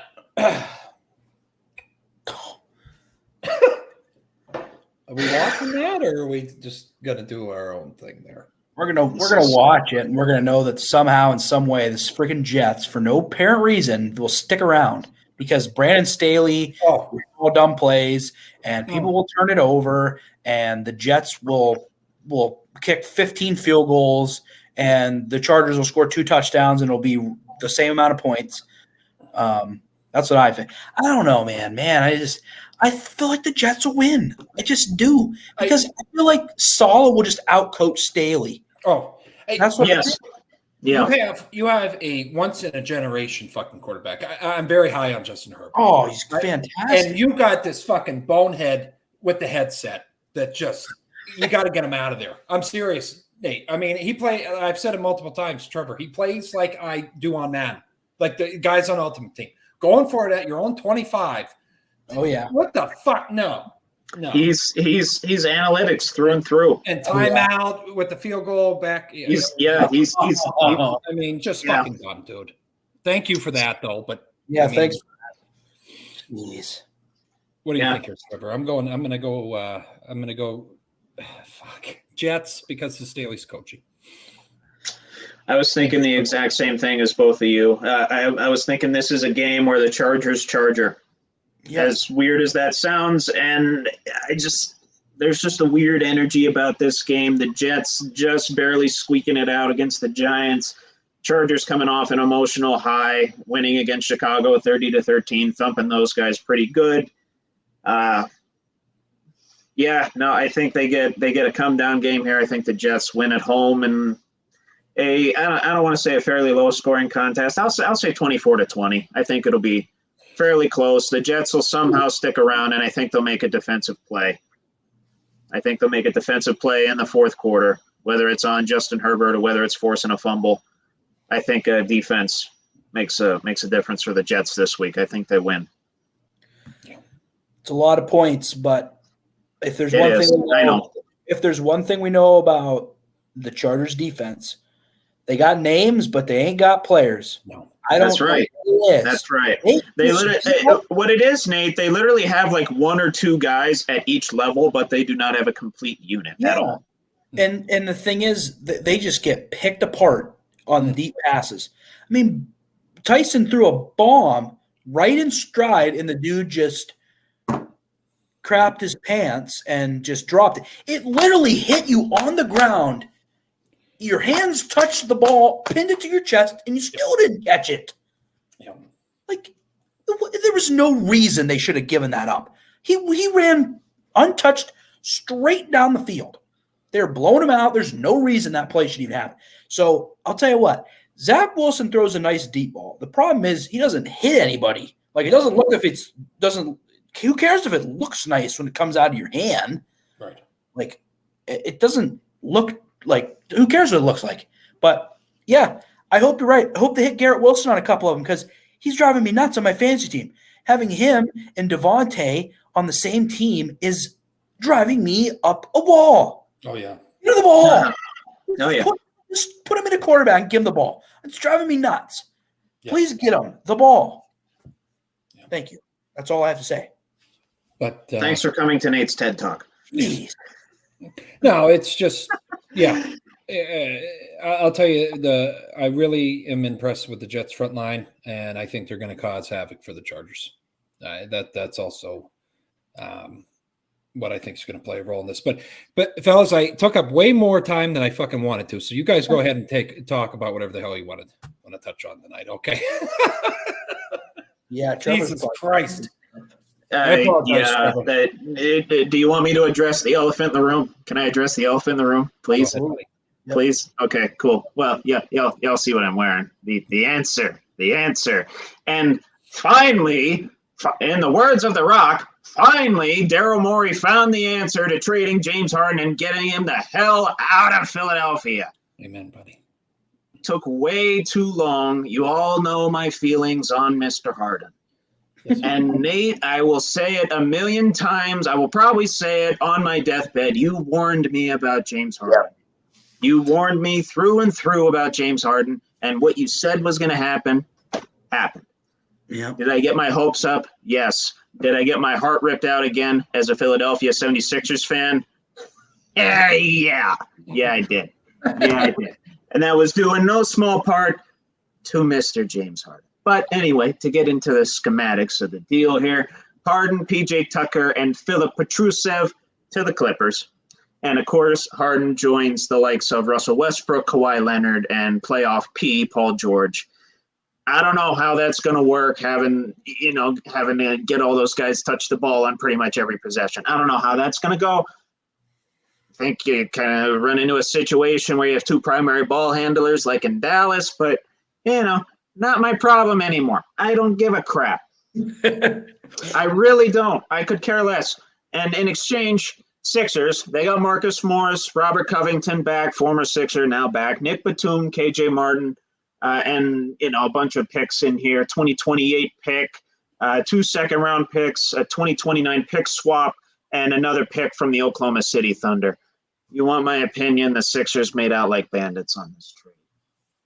And somebody asked me earlier today, is it because of the return or is it because of us getting rid of Harden?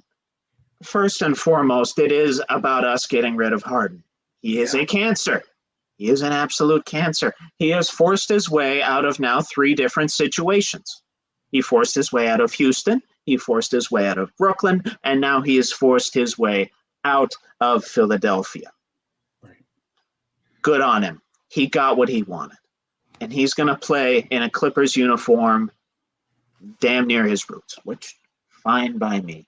I guess we kind of had to get the Thunder involved to kind of facilitate the whole thing, to get some picks thrown in there to try and get a deal done. That's my guess as to why Oklahoma City was involved in that. And I could go into a few other details about what Oklahoma City did with that trade. But point being, James Harden is out of town.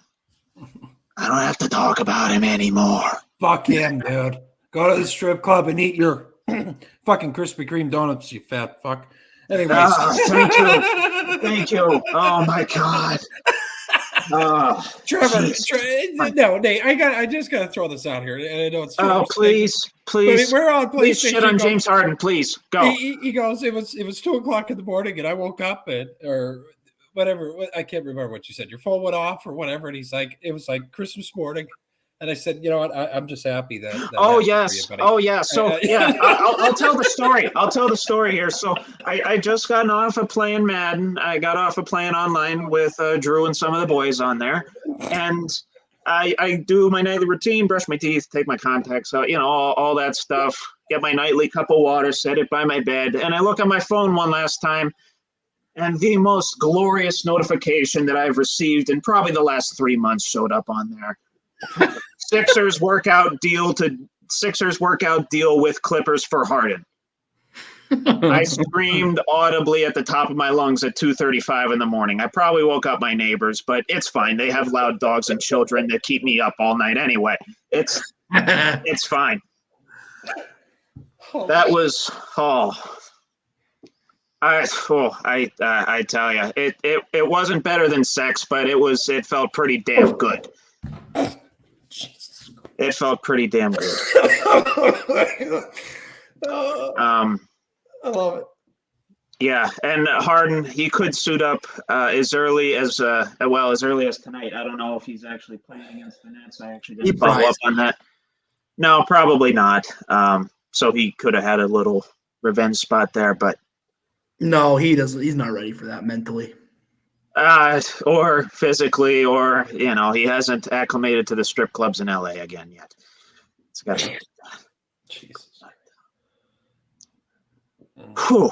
Okay, I know that was a bit long-winded. I got a little pumped up there, but I think it was warranted with all the heartache that man has put me through. Oh, yeah. Just a side note here too.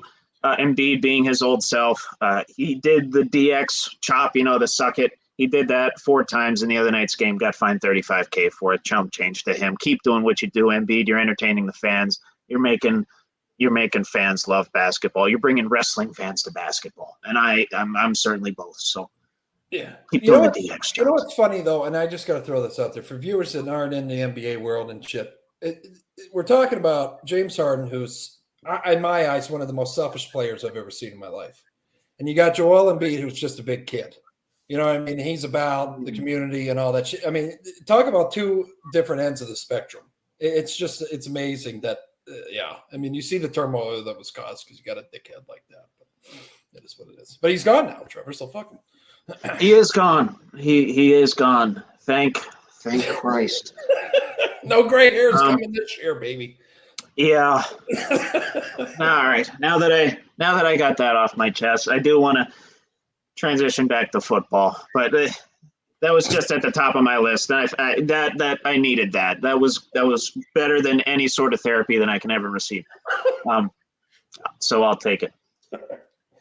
Jumping back into college football, a little bit more serious of a topic here. I know it's going to be a bit weird of a transition, but here we go.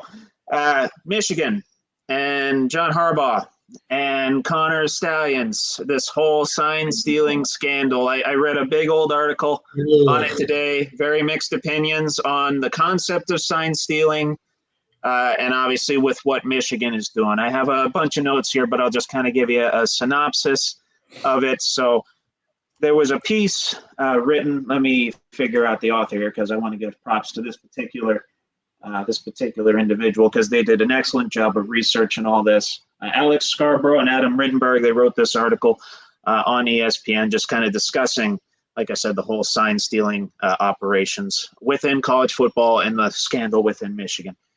So they kind of surveyed a lot of college football coaches, personnel, and all that. And the consensus seems to be that sign stealing on the field happens all the time. Obviously, we know that. You're trying to guess the opponent's plays. That's perfectly legal. Ethical, maybe not, but ethics in college football, you don't usually, have those two things in the same sentence, so it's fine. But where most people seem to draw the line is obviously taping the games in advance, going to opponents' games and trying to steal their signs. So to get into the specifics of this whole Michigan operation, a football analyst at the University of Michigan, Connor Stallions, a former U.S. Marine, by the way, a former captain in the U.S. Marine Corps. Thank him for his services, but what he's kind of doing right now isn't very Marine-like. So he's alleged to be the head honcho of this whole sign-stealing operation. He's got a whole crew. Allegedly, he purchased 30 tickets to 11 different Big Ten venues in the past 3 years. And allegedly, they've been taking the signs from all these teams. And multiple coaches have testified that this particular individual, he stood on the sidelines with them. He was kind of being a little sleazeball, trying to get the other team's signals, and obviously sending people to go to the games and film the signals so they can study them.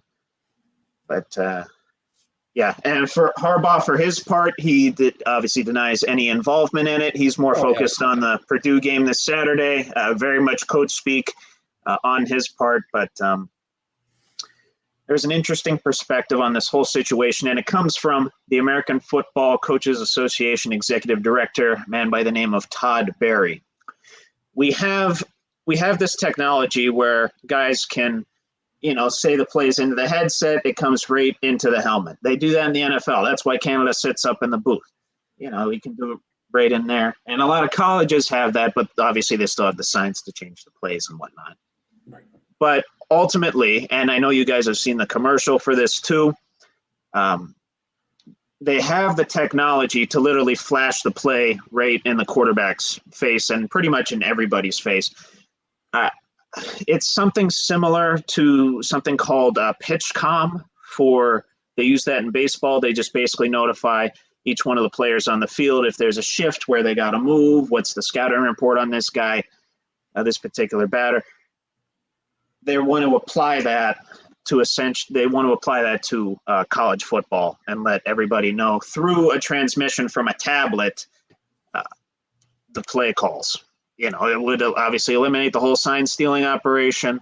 But then, of course, you're going to have the university is just going to hire hackers to just wire into that. But a very good perspective from what's the guy's name? I apologize here. No, the Harbaugh brothers are douchebags anyway. So I'm not I know, buddy. I know. Todd Berry. Yeah, interesting perspective from Todd Berry there. So that we essentially have the technology to avoid this type of situation. It's just not being implemented by the NCAA. And we all know how the NCAA tends to operate behind the times and not in favor of the athletes in a lot of cases anyway. So I just wanted to, well, I guess to be fair, the NCAA, they have a lot of issues on their plate too, i.e. the transfer portal and, NIL, the advent of that, trying to regulate that and trying to regulate the transfer portal. Right. But interesting too, as of October 30th, the University of Michigan had not received like an official inquiry into this thing. It's just more media speak right now and kind of rumors of an investigation going on. It looks like that they're gonna really delve into this more so probably after the season, I would venture to guess. I'm gonna say a mild comment, and I'll tell you boys why I'm only doing it mild. But NCAA is a business, so I don't know why you wouldn't want to implement what the NFL has if it's a business. Well, I mean, sorry to interrupt you, Drew, but it's not a cost issue either. It's not. The NFL does it. The XFL does it. Hell, high school teams do it. And I'm talking about the calling the plays in the helmet. I'm not talking about that similar to PitchCom. That's kind of still in development, but they still have the speakers in the helmet. They have that in XFL. They have that in NFL. They have that in high schools. I don't know why it's not widespread in college. Well, you, me, and they could study signs, figure out this whole fucking, and you and me. Oh yeah, we could go out there and start contract. There was one coach. There was one coach in this article that said he kind of shrugged his shoulders and said, "I can put on 3 games and figure out everything I need to." Right.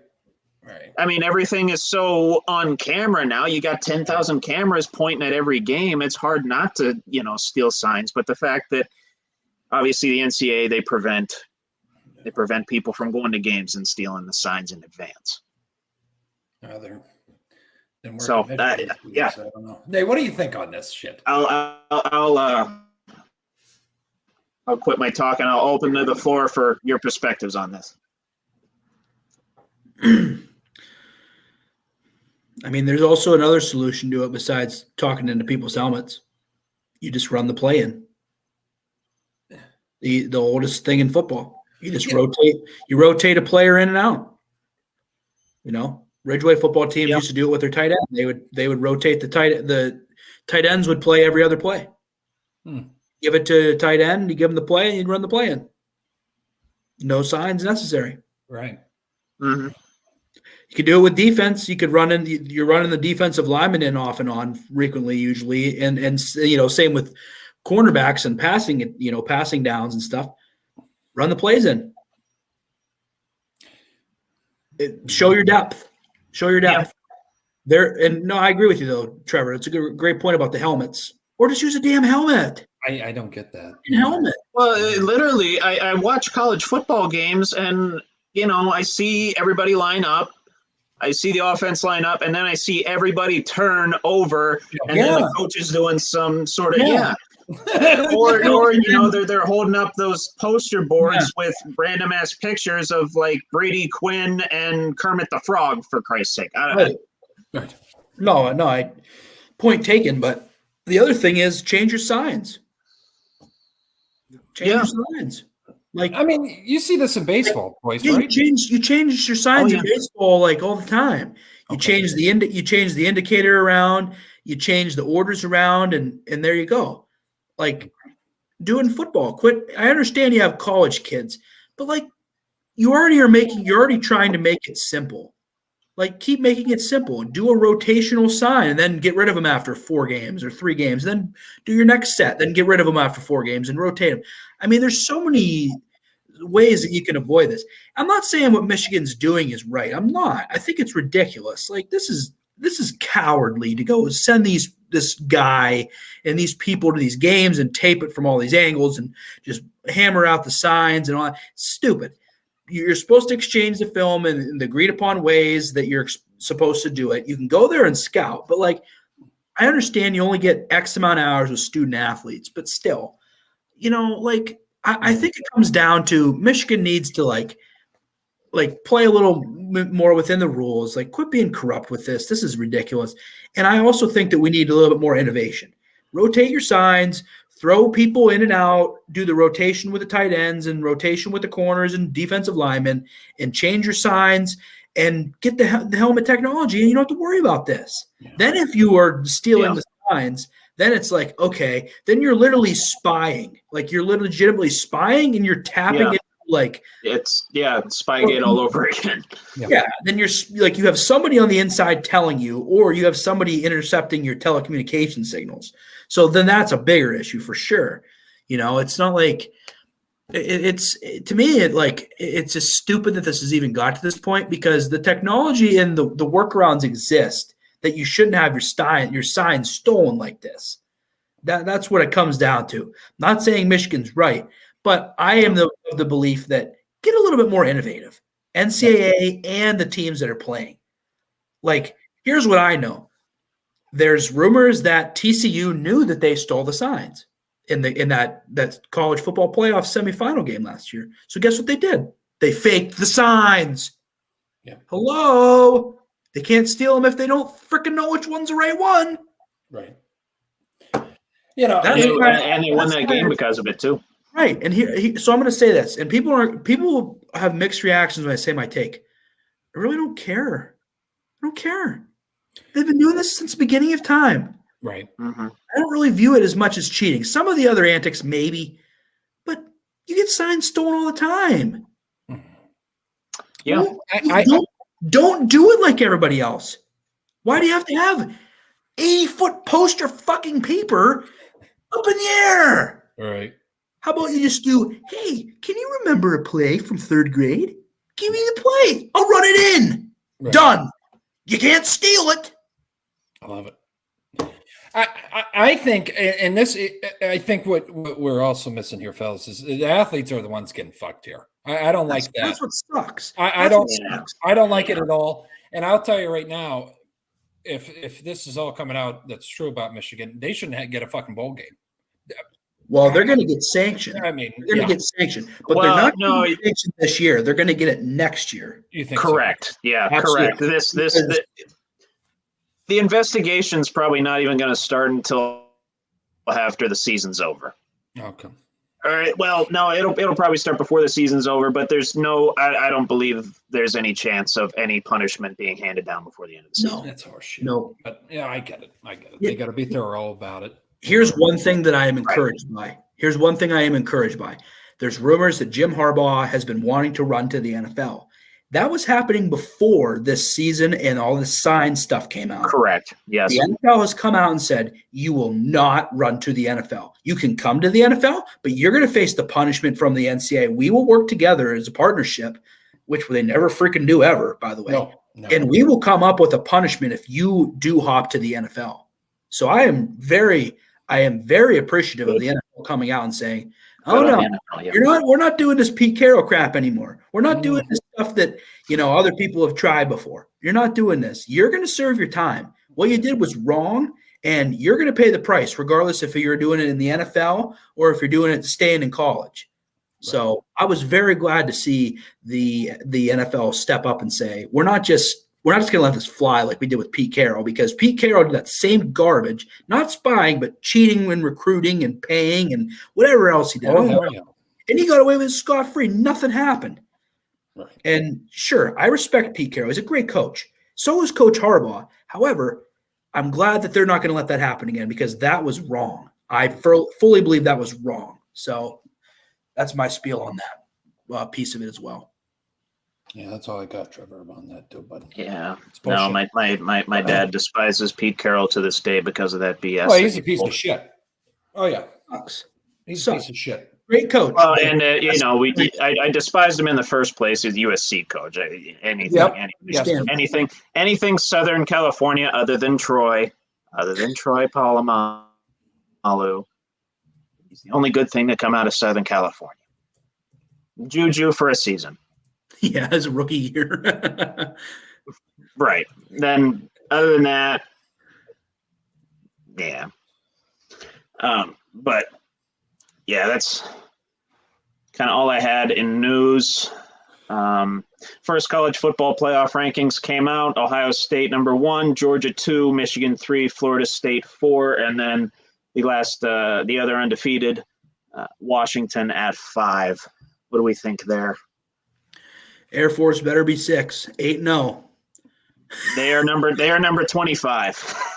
They're in there. They got a chance. I forgot they were undefeated. You're correct. Good catch. Yep. The Mountain West Conference. They got an academy game this week. I think they got Army. The over-under is 31.5, just as we would all expect because those games never have any freaking points. However, it's not even the lowest of the low because Iowa Northwestern is 28.5. Yeah. Football, yeah. 28.5. Blah. Very bad. Brian Ferentz, you're done at the end of the year. Blah. Thank you. You're gone. Go back to New England Patriots. Get out of Iowa. Quit using the Jacksonian freaking politics to get these jobs. Get out. It's enough. You're tired of you.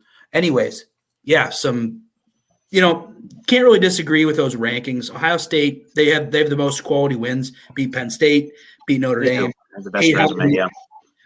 Georgia has gutted out some wins, SEC for sure. Michigan has played nobody, has cheated, but still, if they got a pretty good roster, they can run the football. They don't give up any points. They're the best team in defensive team in college football. And then Florida State, they've taken care of business good enough. They're undefeated. They play in the ACC. They haven't really played anybody. The rest of their schedule is total dog shit. They have Miami in the last game of the season. They got freaking Northern Alabama in week 11. There's a freaking win. They got Pitt left. I mean, come on. This is ridiculous. So, yeah, they should be there in the end. I really hope Miami beats them in the last week and then they lose the ACC championship game to like North Carolina or somebody and then they just putter out. But I don't know. Florida State's all right. So, yeah. You and me both, buddy. You and me both. I don't really disagree with anything. I really think Washington's susceptible to a loss for sure. And I really think this is the team that's going to make it that isn't in the top 4 right now. I think Oregon's going to make it. Yeah, Washington, they could be vulnerable to, honestly, a loss this week that play USC on the road. They haven't been good since they beat Oregon. They have not been good. Right. Yeah, coming off the emotional high of that game, it's tough when you do that. Yeah. Oregon, I think, is a better team. They're going to be better because of that. I really think so. The only take I have, Trevor's Penn State's going to kick the shit out of Maryland. Yeah. I don't know. I don't see why not. Merlin? I don't know. Their offense sucks. Penn State's offense They did sucks. last week. They suck all around. The play calling was horrible. Look who they put up points against. Bumwad State, Nick, and Nick Jr. I mean, come on. All right. They put up no points. Yeah. This is terrible. Yeah, and they're like, well, they put up 31 points against Iowa. Against Brian Ferentz, who can't keep the damn offense on the field. No, yeah. And it was in Beaver, in the whiteout, with Cade McNamara on a bum knee, completing 50% of his passes. It's not that freaking impressive. Right. It's not. It's really not. Like the Big Ten, people argue with me, and it pisses me off. I don't know how they can argue this. The Big Ten sucks. It does. There are 9 to 11 really freaking bad teams in that conference. Right. Penn State's offense sucks. Michigan has to cheat to be good, and Ohio State's good. And then you got Michigan State that's terrible right now, going through this whole mess. Rutgers might be the 4th best team in the conference. They're 6-2. Rutgers didn't even win a Big Ten game till 2 years ago. They're terrible. They were in the Big Ten for like 4 or 5 years. They didn't even win a Big Ten game till like 2 or 3 years ago. Right. And then Maryland might be the 5th best team. Maybe. I mean, I'm thinking Nebraska's probably the 5th best team. It's terrible. It could be. This conference sucks. This conference sucks. So you have this homer bias of like, well, they look at who they've played. Well, look who they play. They play nobody. The Big Ten stinks. It's so bad. It's so bad. You're totally right. The Big Ten West is awful. Big Ten less is what it is. It sucks. It's absolutely terrible. So there's guaranteed wins usually every year that people get. And then if you schedule Bumwad State, Nick and Nick Jr., there's 4 more wins. Then who else do you play? So that's why I have a little bit more respect for Ohio State. They go out and play Notre Dame, who's going to usually be a really good team. And then you have Michigan every year, last game of the year. And then you have Penn State. And then you have whoever else. But still, like Michigan had nobody. And then you cheat against those teams. You blow it up 49-0. You can't even give them a measly freaking yard. You're going to cheat that bad? Like, come on, you guys. Jeez Louise. So, yeah, I don't know. I'm cool with the rankings right now. It doesn't really matter what it's like right now. I'm hoping the Air Force gets in there. That'd be freaking cool. But their conference doesn't. Speaking of bad conferences, the Mountain West, terrible. Absolutely not good. Not good. Crap conference. Like New Mexico, Utah State, Nevada. Oh, Boise State going through a rebuild. Colorado State. Oh, come on. Ugh. No wonder you're freaking 8-0. Who you played? That's a good situation. Who played? Nobody. Side note on the Big Ten, the Golden Gophers of Minnesota are currently leading the Big Ten West. I mean, come on. They score like 20 points a game. So bad. Come on. I know. So bad. It pisses me off. It's so ridiculous because everybody around here is Big Ten football fans, and then there's the occasional ACC because they're a stupid Pitt fan. So it's like, you guys, you blindly watch it. Look what's going on. These teams can't score. Well, the defense is so great. No, it's not. It's decent, but there's no offensive talent. They can't throw, they can't get the ball in the skill position, guys. So you load the box, you can't run. It's not that hard of a concept. I know I'm on my soapbox here, but gosh, it's driving me nuts. It drives me nuts.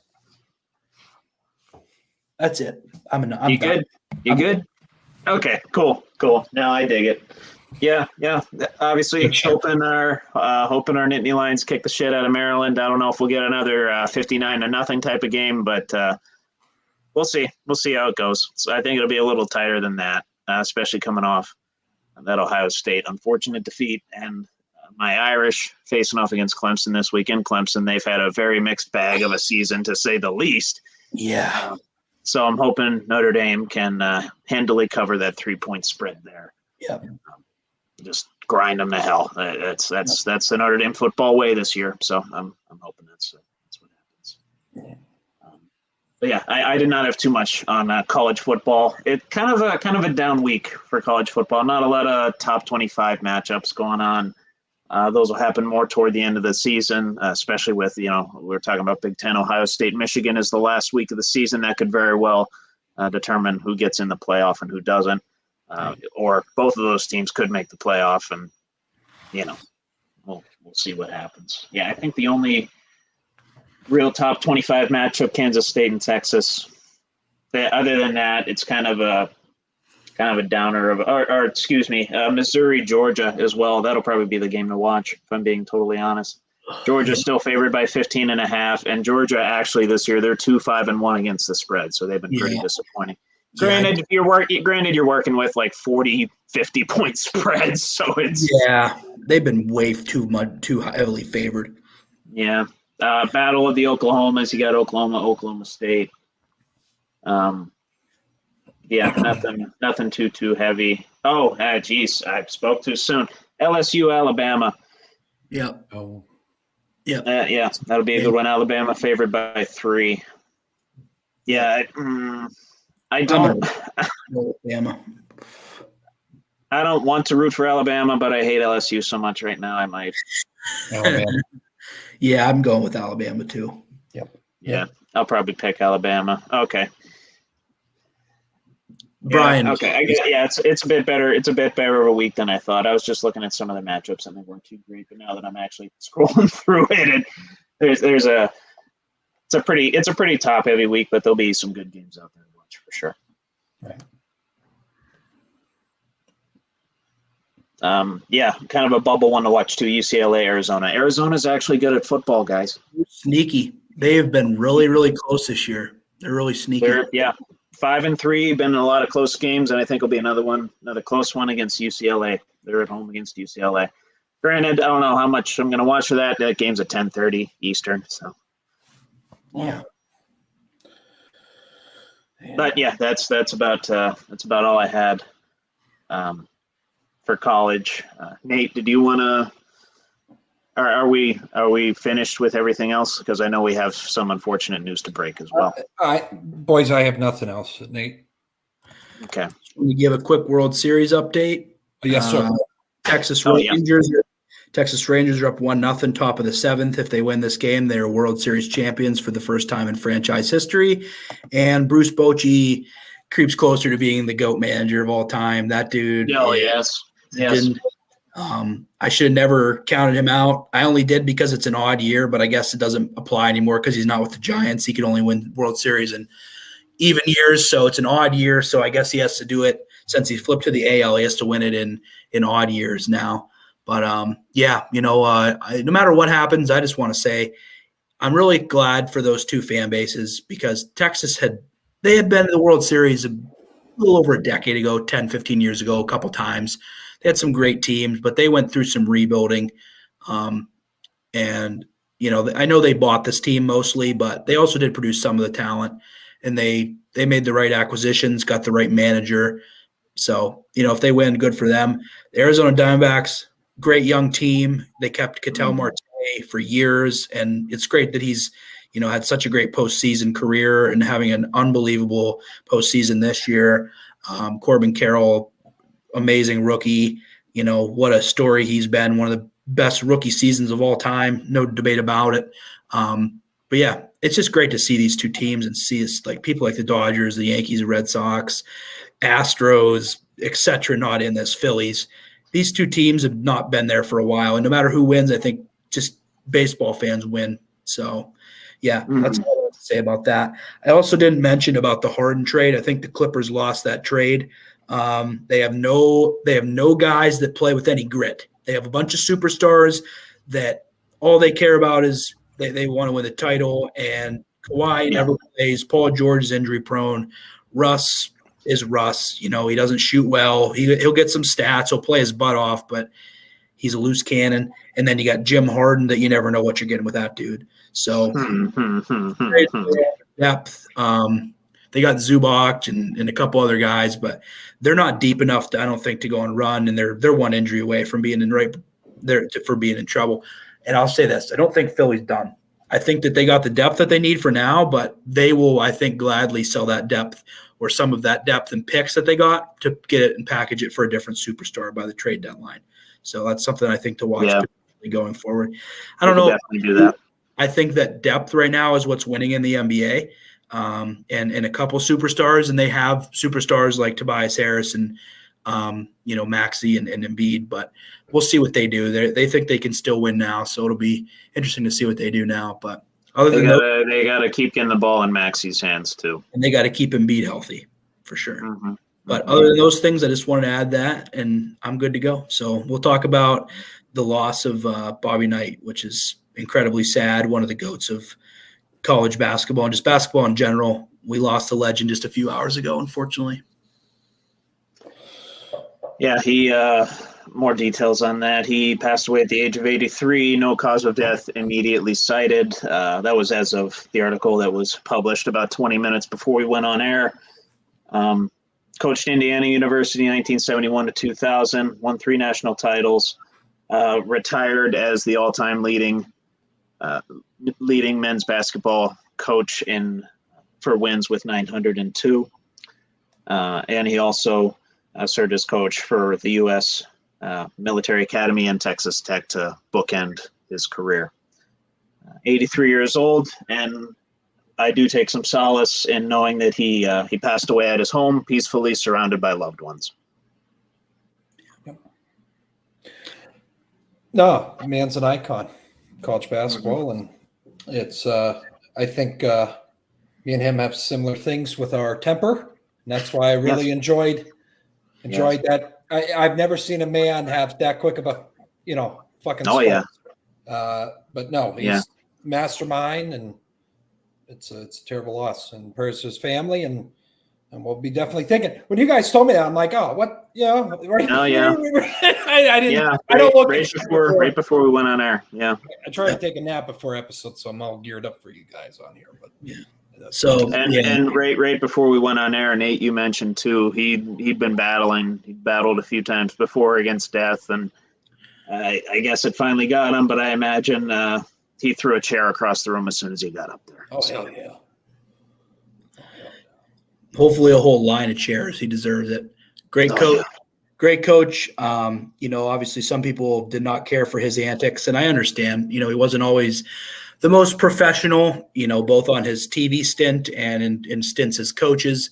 But the man helped raise some pretty good men, coached some pretty good players and programs, did a lot of stuff for the Indiana University, not University of Indiana, Indiana University. So, yeah, no, we lost a legend today.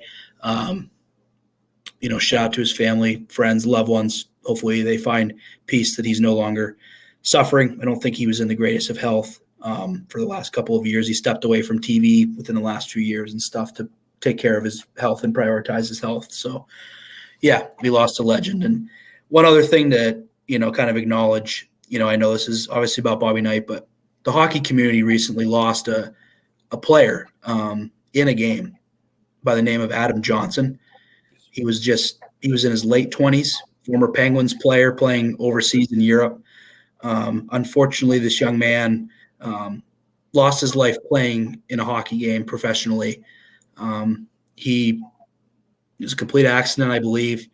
He was cut by a skate on his neck, and he unfortunately bled to death. So, just a shout out to his family, friends, teammates, loved ones. That's a lot. That's just a lot to hold on to, because this guy was at the peak of his life, peak shape, playing professional hockey, abroad and, in the United States. And you just don't deserve that. I understand there's a risk every time that you suit up for a game, but this young man didn't deserve that. And I'm just feel terrible for him and his family and all those that knew this guy, because that's just, it's uncomprehendable that this can happen, unfortunately, sometimes. No, and if you're looking, because I know we have some interesting folks that watch this. If you're looking to go find that clip, I strongly suggest you do not watch it, because I saw that clip and it's very. If you got a weak stomach, I mean, it's a terrible act, terrible thing, and and thoughts to the player that accidentally did that. It's a freak thing. And you play a sport you love and you end up, dying from it. I also want to say one thing. The player that his skate caught that man's neck, Adam Johnson's neck, he's known as a dirty player, kind of the bruiser in hockey, who's been suspended in various leagues. Some people are trying to pin this as he did this on purpose. Yes. And I just want to say shame on you. Shame on those people. Yes. I do not think that anybody willingly goes out there and just swings their leg around to try to cut people like that. He was hit on that play. It could have been a reflex. He may not have been expecting to get hit that way. Sometimes your body just flails. Yeah. Shame on people for pinning this on this man. I'm sure he already felt pretty bad about it. So, yeah, I hope I never see anything like that again about talking about him. That's just a shame. That they're putting this on him at all. No, good point, because I'm big on Reddit. There's trolls all around saying that shit. And I'm telling you, you have goons on hockey teams. I don't know if it's as prevalent as it is now. Yeah. There's a coach is not going to say that's not a game plan. Rough a guy up, maybe bump him. Not, of course. Yep. You're taking it way fucking somewhere that this guy has to live with that. Okay, you don't need to add to it. You know what I mean? So, no, I appreciate you bringing that up, Nate, because I totally forgot about that. And the shame on me. Terrible loss. But anything else, folks? I think that's a good ending point there. Yeah, been chatting it up for over 2 hours after not seeing each other. It goes fast as shit. It goes fast as shit. Oh yeah, it's seamless sometimes, and it was tonight. So yes. No, but always a pleasure. please keep thoughts and prayers to the families of both Bobby Knight and Nate. Adam Johnson. Adam Johnson. Please keep them in your thoughts and prayers to their families and also their spirits. Now, we appreciate you joining us tonight, Wednesday night at 8:00, but we'll be back next Tuesday at 8. And another episode of Buckle Up with the Boys here. Stay safe out there. God bless. All gas, no brakes. Get a hold of me for some t-shirts, people. I have already talked to Trevor about it. Wait on it because I'm having issues with the designs. We'll talk about it later. But if you're looking to buy a shirt, we can put it in our order sheet. But have a good day. Have a good night. God bless. And this is another episode of Buckle Up with the Boys. Appreciate you, fellas. And